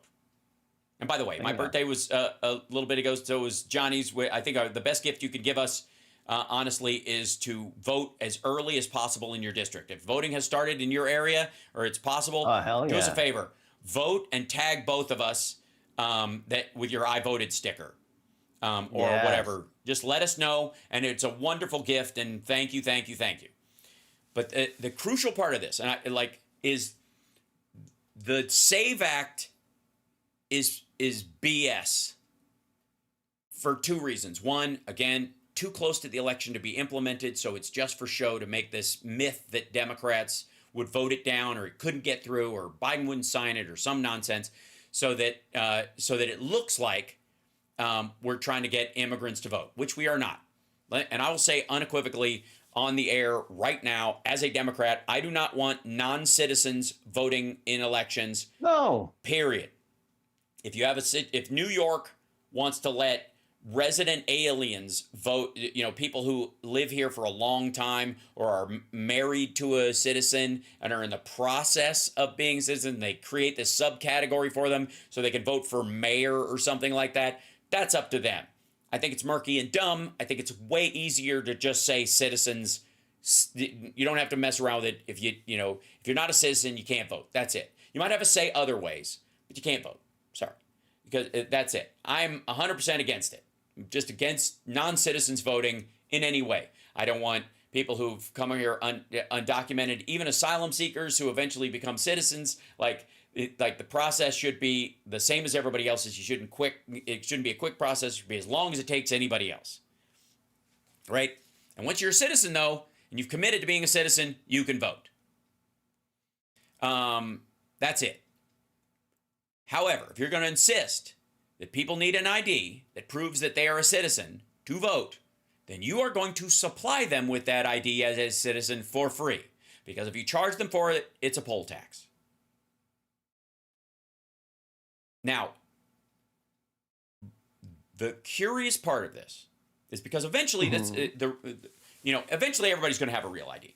I got news for you. It's 2024, kids. 2025,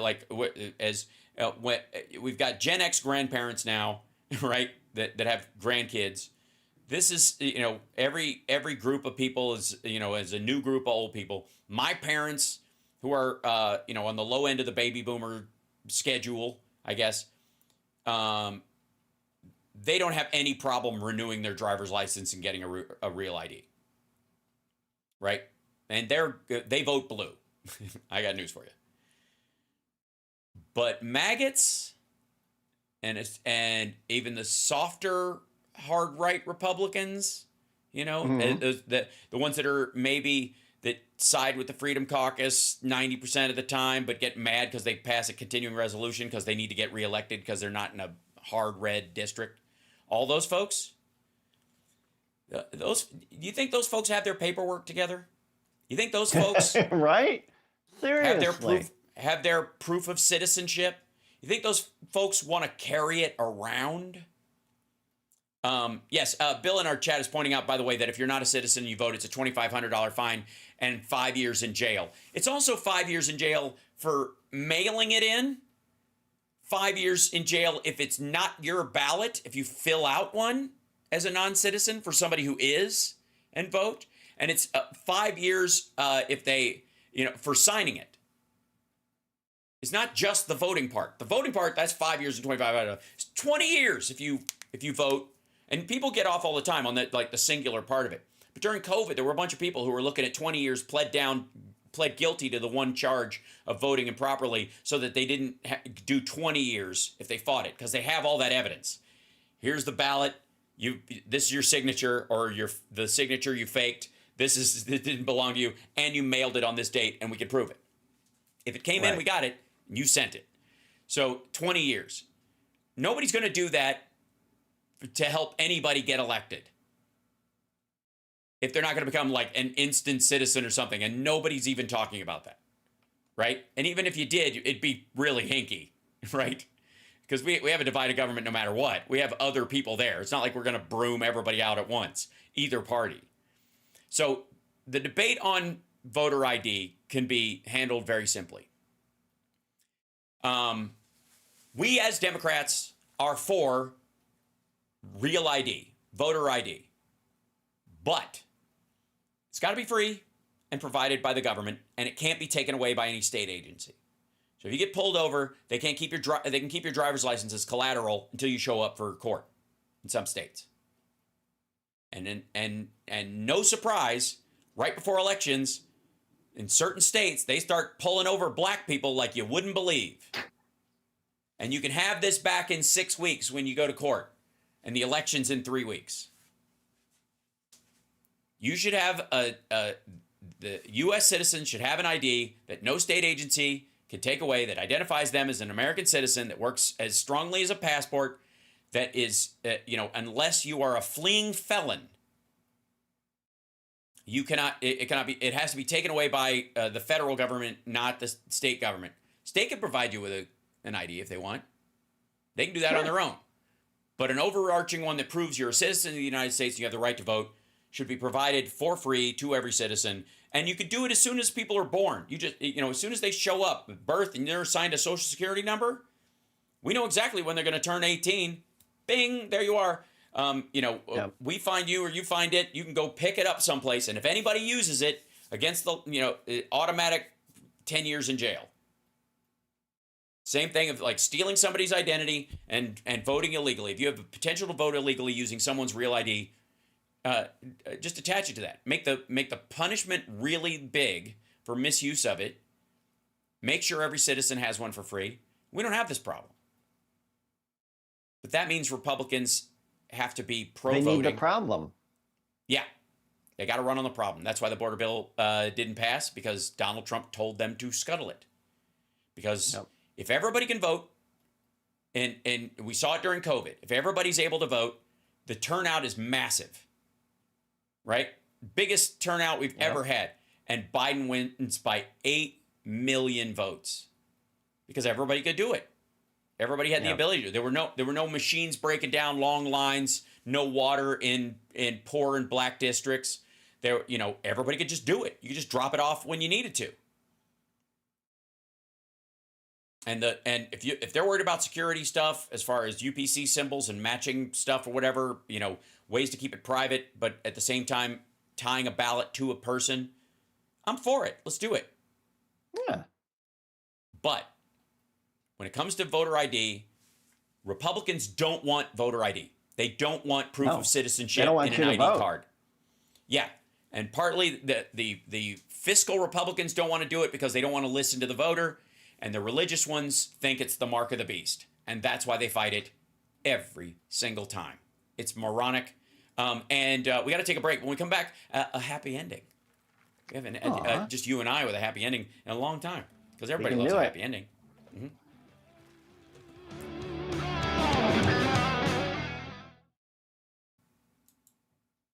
I like this whole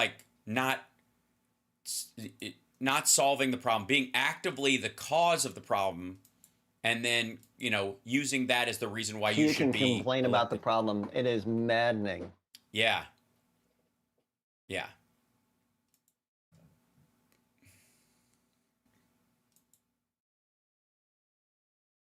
Or pretend that the solution to the problem is not the solution to the problem.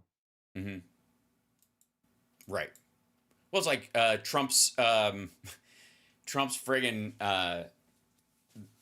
the legal filing that Jack Smith did, which released all this information. And Trump's like, this is election interference. Like, hey, dummy, if you hadn't fought this would have come out in the spring. Yeah. You punted it till now. They're on a time window. You can't go. You made your own October surprise, pal. Right. Yeah. And that's I guess that in many ways that's the beauty of how stupid Trump is and how terrible he is at everything. He's just a loser. And just seeing him riffing at the podium going, these are murderers, cold-hearted. They're the murderiest murderers ever. They'll cut your throat. They won't even think twice about it. They'll cut your throat. Won't think twice about it. Everything he knows about crime is from one Stallone movie he saw in 1986, and he didn't even know the plot. He just saw one of the scenes, and he's so squeamish he didn't watch the rest of the movie. Yeah, or he's just now starting on season 1 of The Sopranos. Mm-hmm. Right. Yeah, he doesn't have the patience to. I mean, come on.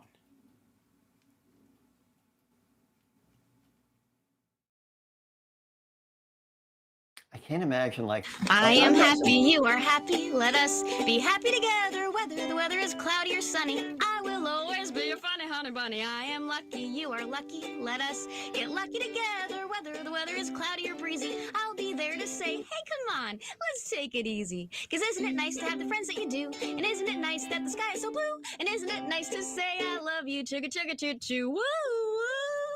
I am smiling, you are smiling, let us smile together, whether the weather is cloudy or stormy. I will still be there in the morning, I'll be right by your side in the morning. I'll make you breakfast in the morning. I hope that you like cereal. Yay! So thank you very much. And for those of you out in Radio Land, Johnny is making that noise. Well, his hands are involved. I'm just going to say. My hands are involved. They are involved. Okay, so I think I want to. This one of my early, besides the jobs report and the misery that it comes behind that story with Maria Bartiromo and her ilk. Wow, just a wow.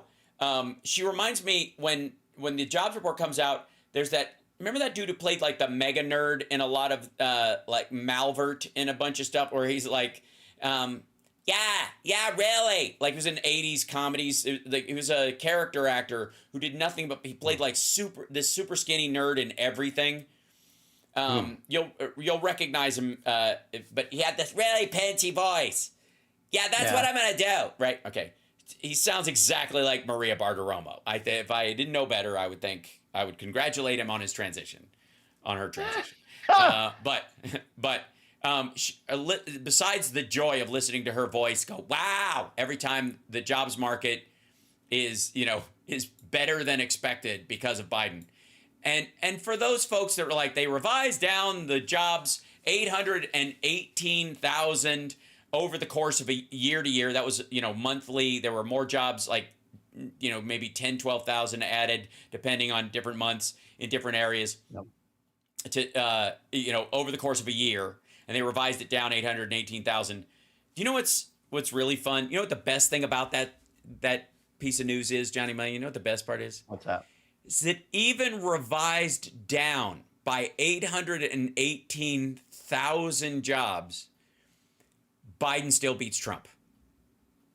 Not including even the quote-unquote rebound jobs, which are somehow, oddly enough, always, when a Democrat comes in after a Republican mess, the rebound jobs, like after the 2008 crash or after the pandemic, are just like they were going to happen anyways. And that they were going to happen anyways.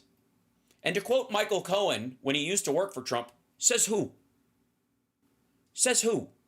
Who says those jobs were going to come back? Why?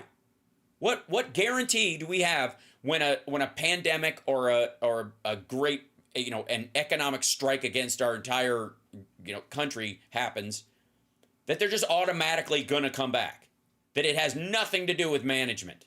And if it is, then why does Donald Trump get credit for anything that happened after the lockdown started to soften under him before they had to be tightened again, right? He's always claiming that the jobs numbers were better when he left office or something, which they weren't. It was ridiculous. But he was like, the stock market was getting better and all that kind of stuff than before he started. That's because he had lost, and everybody was like, phew, our nightmare is over. Real management is coming, So I always like, I try to keep the Schadenfreude out of the news, when we have good news anyways. But Volvo released, and I mentioned this earlier, right as Elon Musk is on stage with Trump being balanced and fair and making sure that he's a moderating influence in this political spectrum and not at all walking around with this kind of like fake Bobby alpha jock on too much caffeine bobble stance thing that he does. It's really odd. Did you ever notice that? It's a really peculiar. It's the only Anyways, Volvo has announced they have an electric semi now that they're called the Electrek, which is cool. That's good. That goes over. It can travel over 370 miles on one charge, twice the distance of its current version, and it's a huge breakthrough. They are basically saying, let's see if I can do this. The range has always been the biggest issue with these things. Sure. And it now goes 370 miles. Now, Donald Trump will say, and he's said many times, that you can drive from New York to California in a diesel truck without even stopping. Okay, first of all, dum-dum, I don't want truckers carrying giant tanks of fuel driving for 2.5 days straight without taking a nap. You nutcase. No one drives 3 days without stopping ever. They should stop. Secondly, he's just so used to the efficiency that he's discovered with his diapers. That's right. He can just wear those for 3 days without changing them. Yeah. And it's just like soup. Oh God.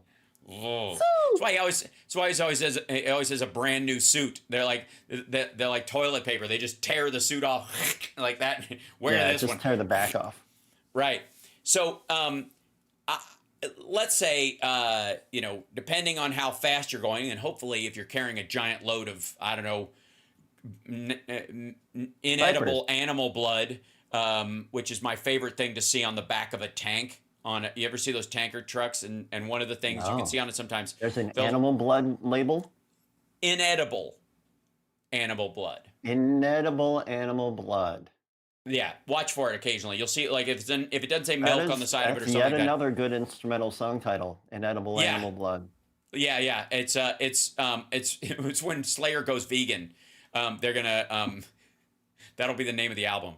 But I would just like to say for the record that I think it's in general a good idea for someone driving a big rig in traffic with regular cars who may be carrying everything from livestock to incendiary materials to consumer goods that tend to, when they break apart, chuck pieces of metal in all different directions.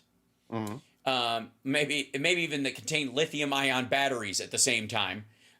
Perhaps, I'm just saying, that person should take a break every 350 miles for about 45 minutes. Oh yeah, at least. Maybe stop, go, have a shower and a crap, have a bite to eat, then get back on the road. Every 350 miles, that's pretty reasonable, I think. Yeah? Sure. Not including the stops you have to make. Just for the sake of people not dying. So a 370-mile range is 20 miles past that kind of minimum that I think truckers, already have to take certain breaks. They can only drive for so long at a stretch before they have to get out. There's regulations about that stuff. That's why they have log books of where they stopped and when they stopped, right? Right. Okay. That already exists. And if you have enough charging stations, that's where they're going to stop. And if the charging stations have restaurants attached to them and all that kind of stuff, that's where they're going to eat. And that is how Route 66 was built in the first place. If you don't understand how mandatory stopping for a period of time because of the lack of efficiency of fuel back in the day, before we got catalytic converters and all kinds of other stuff to extend the range of and more efficient engines, that once those highways were built, it killed those little towns where trucks had to stop. Yeah. You want to revive those? Because it's your town. One of the ways you do it, talk to your mayor. Have them put some charging stations in there. Sure. Give people a place to stop and do something while they're charging. They can recharge more than just their batteries. They can recharge their bellies and their lives. I know. Yeah, Wait, you mean machines, right? Never mind. All right. Not lot lizards. Simmer. All right. Thanks so much. We'll see you guys next time. Take care. Don't forget to subscribe at infotainmentwars.com.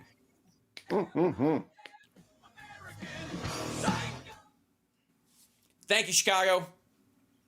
Thanks, guys. Yeah. Thank you.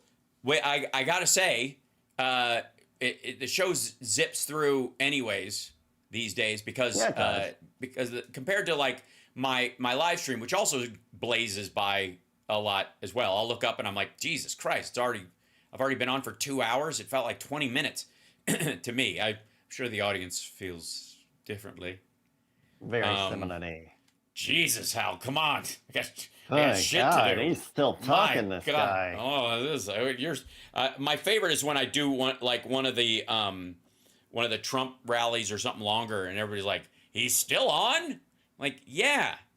It's not about me. It's about how much this asshole lies. Just saying. The lies about the assistance to the Republican states made me so angry. Yeah, it's gross. Just like, apparently you can't get him on the phone. Right. And then the Republican governors come on and go, yeah, we talked on the phone and he offered me anything I needed. Mm-hmm. And we've already got most of what we need, but, we've got all the federal machinations underway. And yep. Like, why you gotta? Why? What's wrong? Why you gotta? It's just stupid. Agreed.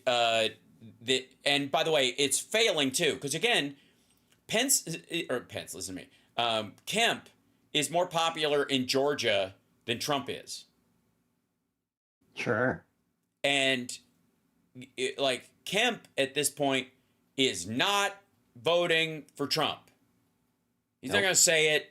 He'll avoid saying it because his life is in danger if he does.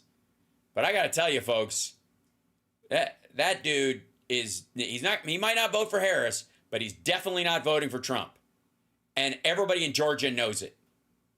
And again, with the same problem with the voter ID and all that kind of stuff, the more sovereign citizens the friggin' morons get, the less voter ID stuff they have, the less capable they are following the rules they set up.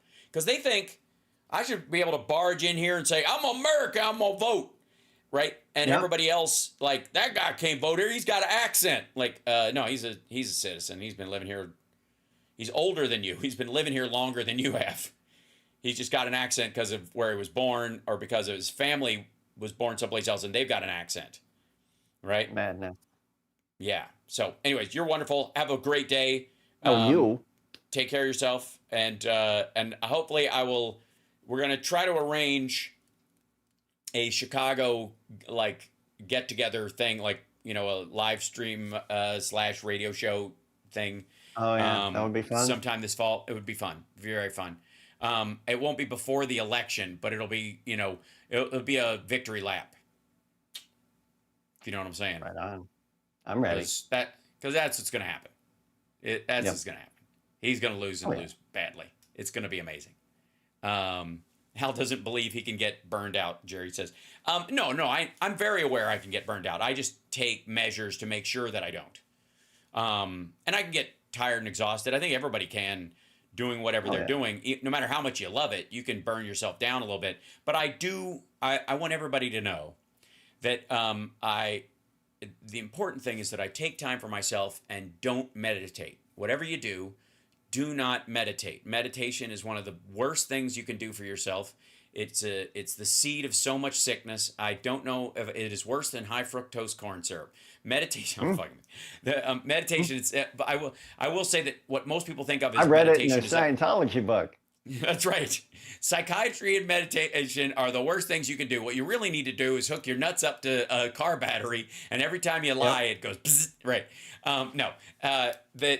In all honesty, a lot of what passes for meditation on some people's in people's lives becomes rumination.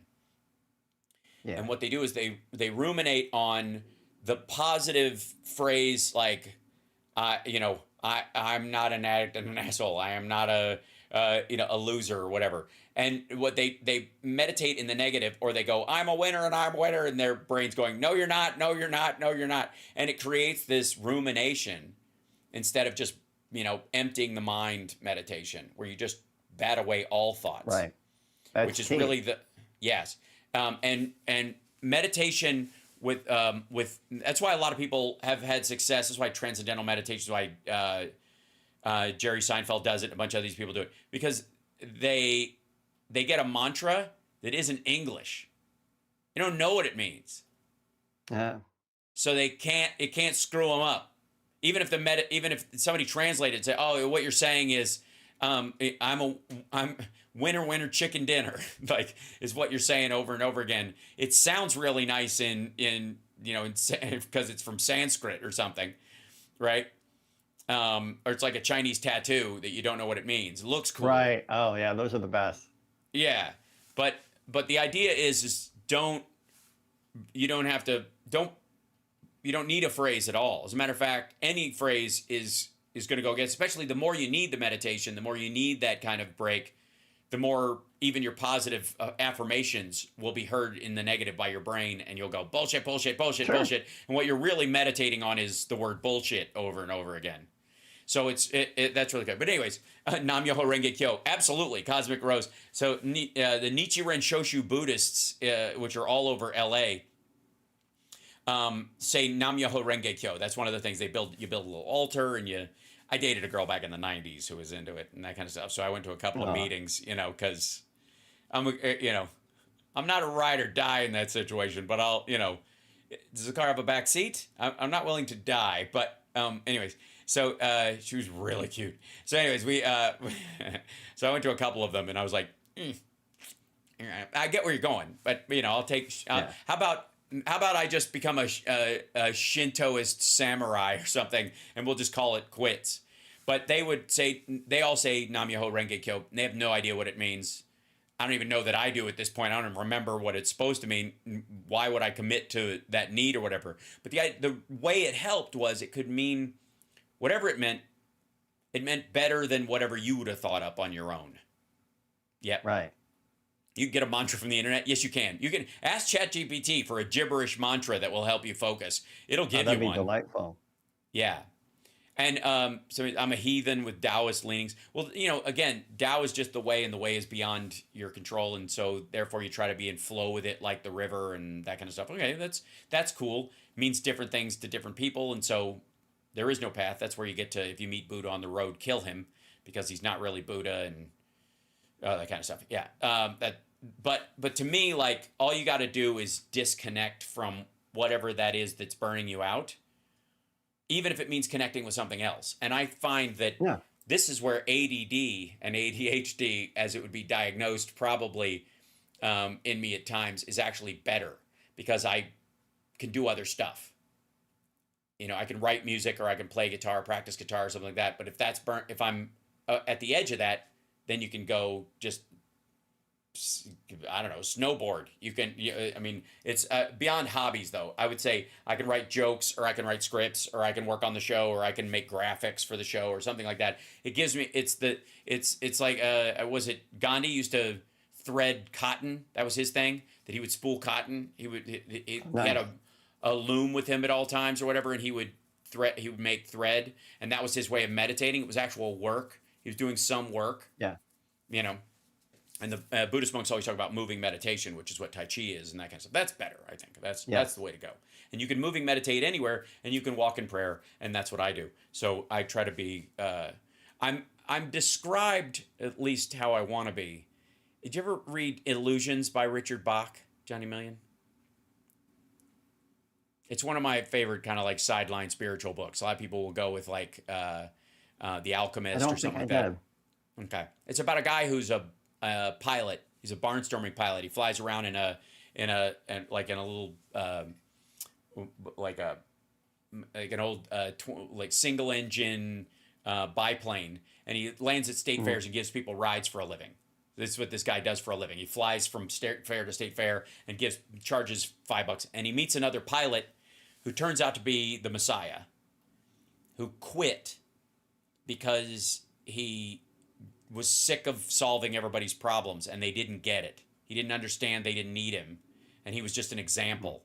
And they kept, the minute they knew, they would stop moving towards being able to do it themselves and enlightening themselves and just follow him around and that kind of stuff. So he thought he was doing more damage than good. So he does the same thing this guy does. He flies around, gives people a lift, and and flies around on a little biplane, and they hang out and they have these long conversations like My Dinner with Andre or Waiting for Godot kind of stuff. Yeah. And in it, he's described as he had dark hair and dark eyes and a good humor, but the quiet nature of a karate instructor capable of more than you knew, like you thought he might. He's like, he had that kind of confidence of like a guy who teaches martial arts, and you're like, just kind of feel like that guy could probably kick ass if he wanted to, but he's just not gonna because he's a nice enough guy. Mm-hmm. Like, I was like, that's a good tonal energy to try and tuning fork yourself to, as far as a human. Yeah. You know what I mean? If you're gonna, line yourself up with character traits, that was a pretty good one. So, anyways, that one, I really enjoy that book still. I have a couple of dog-eared copies of it. I probably read it on, the only book I've read more is Hitchhiker's Guide to the Galaxy. And one day I'll show my old dog-eared, I have multiple copies of it. I have the gold leaf, fake gold leaves, but the big, the 5-part trilogy in a leather-bound thing. I got it as a gift years ago. But I have my original one from whatever 1980 when I was 10 years old that I read the first time that I still have, and like there's so much of that is coming true. Like oh my God, yeah. Like the prescient nature of creating a computer that's so smart that you got to wait for it to come up with the answer, and then the answer has to be is so simple that you have to figure out what the question is to know what the meaning of life, the universe, and everything is. And they create that's sci-fi, baby. Earth is a simulation created by that computer to figure that out. And it got blown up before it got a chance to finish in the story, essentially. And I love that. There's so much AI stuff, deep thought, the computer in it. And and again, my lodge in my Mason Lodge is Lodge 42 in Los Angeles, and that's not an accident. There you go. Yeah. So, anyways, I'm holding you up. You got places to go, things to do. I can tell by your Kamala Harris hand gesture while I'm talking. Johnny Million was. Oh yeah, Johnny Million. Oh yeah, is that? Which, by the way, works like a fucking charm. Like it doesn't you're voguing. By the way, have you listened to Naomi's Solar Pumpkin since we talked about it? The Ty Tabor album.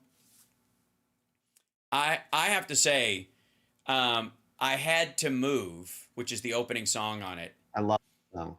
There's a line in that keeps coming up when I'm thinking about MAGA. They're black is black and white is white. There is no human race. Some of them determined to be proud of their disgrace. I had to move. And he's talking about moving from Texas at that point. That whole, I mean, what a great fucking, as lyrics go, holy shit, that's amazing. Yeah.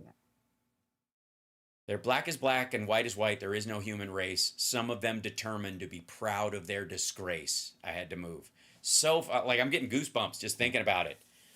And Her Palace, like that song, like it's like, and then the courtroom, like there's this whole like kind of backstory about this woman, and then the last one is about her going into court about her own emancipation and stuff, and it's just like he's so good at just like this is a little slice of life story, and then it just the knife goes in, and you're like, oh my god, this is heartbreaking, so good. She's Gone Away off of Tapehead. Yeah. Jesus. Like, so fucking, we love Ty Tabor. Can we just say that? We do. Everybody loves Doug and everybody loves Jerry because Jerry's a lot of fun and kind of laid back or whatever. But fuck, man. Hi, Ty. We friggin' love you, dude. No Ty, no King's X. Yeah, we love you, Ty. You're just great. Love you, we know Ty. He watches on occasion as best he can, and it's real. It's not. I'm not like, hey, cool, man. I love your stuff. Like, I friggin' love that dude. And every time it can't even fade from memory because it's always there. But occasionally I'm shocked by how much I'm like, thank God there are people like him writing songs. Yep. So on that note, from me and Johnny Million, and to the audience, so that you may know. If you don't know King's X, you should, and if you don't know Ty's solar stuff, you have to as well. We love you, Ty. You're awesome. Period. End of story. Like, I'm glad that Anyways, I just needed to say that. I have one of his pics right over here. Where'd it go? You have a picture of him on your desk? That's adorable. No, I've got one of his little guitar wispy picks? green pics. Oh yeah. Oh my God. So for the guitar players out there, yeah. Like he uses, I'm fairly certain if he really could, he'd use the feather from Forrest Gump. Yeah. It's a pick. It's so thin. I don't get it. It's amazing. It's like, Mel Bay branded. They're Mel Bay picks. Like the Mel Bay chord books. Oh, gotcha. I thought you were talking about the seafood spice that you can buy. That's something else. That's Old Bay. Old Bay, right? I use Old Bay picks. Old Bay, Mel Bay. They're great. They're thick as hell, but they smell like a dock. Yeah. Sorry. Okay, I love you. You gotta go. Go do your thing. I love you. Johnny Million, everybody. Give it up for him. It's Johnny Million on the YouTubes and all that kind of stuff. Follow him there. One of these days, we will be able to just have a show where we can talk about that kind of stuff, and it'll be that. Yes, the Mel Bay books are fantastic. I have some right behind me, and I use occasionally when like I want to pick up a new skill, instead of just learning some sort of abstract, guitar exercise or whatever, I'll pick a piece of a guitar solo or a rhythm piece that I love and go, okay, that's what's really inspiring. Let me learn how to play that right. Yeah. So, is the reverb less? Yeah. Still have your Mel Bay guitar book? Excellent. Michael Jackson has prophetic lyrics. So many wrote in the 90s that were literally the future predictions that are coming to the world. USA horror is a question of humanity. I will say, in regard to prophetic lyrics and that kind of stuff, is that there's a lot of self-fulfilling prophecy, and there's also a lot of wars and rumors of wars, get out of bad prophecy free cards that go around, if that makes sense. Because you can predict, oh my God, like sometimes I feel like when we're talking about AI stuff that people think I'm speaking in too generic a term, and I'm not. I'm like when I say, we're not going to recognize our society in 5 years, I mean it. I don't mean like, man, it's going to be crazy. I mean genuinely. People a lot, like my kid, when he graduates high school, is going to graduate into a world that is as fundamentally different as the world before and after the printing press, before and after the internet, before and after the personal computer. Yeah. So I like Richard Bach. Yes, Richard Bach wrote Jonathan Livingston Seagull too. You knew that name. Yes, Illusions is great. I preferred it. Hold on, I'll bring you guys in. I preferred it to Jonathan Livingston Seagull, mainly because it's people. It's actually human beings in the story, so it's more relatable. It was hard for me as a high school kid. We read Jonathan Livingston Seagull in English class, kind of like getting attached to it. Like I'm one of those kids who read The Giving Tree. There are groups of people who when they read The Giving Tree come away with, that is the beauty of how nature just gives and gives and gives. And then there are some people who come away with, that is the nature of how just man just takes and takes and takes. And I read that book going, what a bunch of codependent nonsense. So yeah, I hate change. Right. What's a book? Right. I'm sorry. I didn't mean to scare you. Which part, by the way? Surrogates is getting real. Fairly close. It won't be quite where somebody's your replacement person for a very long time, but there will be a lot of like invalids and people who, are disabled, who can send a robot out into the world to do their shopping and get their stuff and see stuff materially in case there are, physical stores or things to do that they can't go to themselves, that can't be delivered to their home, or they'd rather not have it delivered, that kind of stuff. Yeah. Worse? The world's going to get worse? No. Yes, climate change is indeed real. And by the way, we will solve it through innovation. Conservation is a way of holding off the damage until the innovation occurs. We need a multi-pronged approach. There's nothing wrong with that. That's why Kamala Harris was against fracking initially and for it now. Because natural gas, compared to coal and, I guess, burning oil for factories, is a mitigating fuel between total renewables when they become, there's enough available power from them to run a factory without having a dam nearby, which is what you'd really need. Or geothermal gets efficient enough to move factories near there. Or factories become so much more physically efficient. Everybody thinks of a factory as a place where they just smelt steel. And so they think that the power demands of a factory are the same of it, like a giant thing that's melting molten steel all the time. That's what Trump wants everybody to think. A lot of factories, take about as much power as a fucking office building these days. So of course you can use renewables. It's fucking annoying. But there are some that aren't there yet. And for those you need natural gas. That's the mitigating factor. We move from the bad to the not as bad to the good. Again, Don't get me. I gotta go. I got shit to do, and you can't get me on a rant about incrementalism being how everything fucking works. It's how everything works. It's how seeds become flowers. It's how children become adults. It's how the uneducated become educated. Everything is incremental. And the more the increments, the more caution and care in the increments, the more lasting they are. There's less slippage. I wasn't going to do it.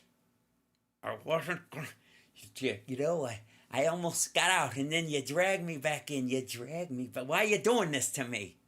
You drag me back in, and then before you know it, the kidney shows up.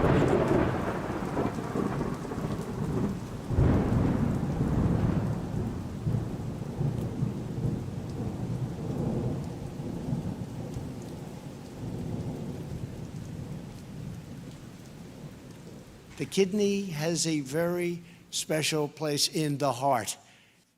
Oh, good. All right. Seriously, there's a button here for everything. Here's a button I really need to use right now. Love you guys. Hit the like, share the show. Thank you for the support. Thank you for the super chats. Thank you so much.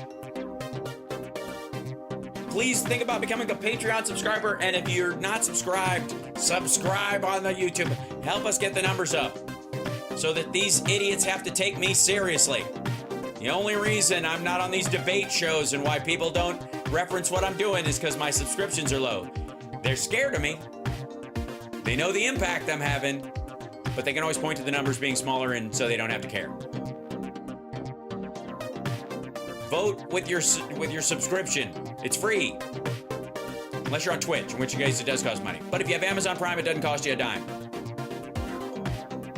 Like, subscribe. Like and subscribe. Yes. Everybody likes to like and subscribe. Oh, baby, yeah. Baby, like and subscribe. Like and subscribe. Like and subscribe it. Oh, hey, I got, the show got kicked off of Instagram yesterday because I violated some, like, they thought I was insulting someone or something. I asked for a review, but that was a first. I was naughty, I guess. But we're back up on there today. Cool.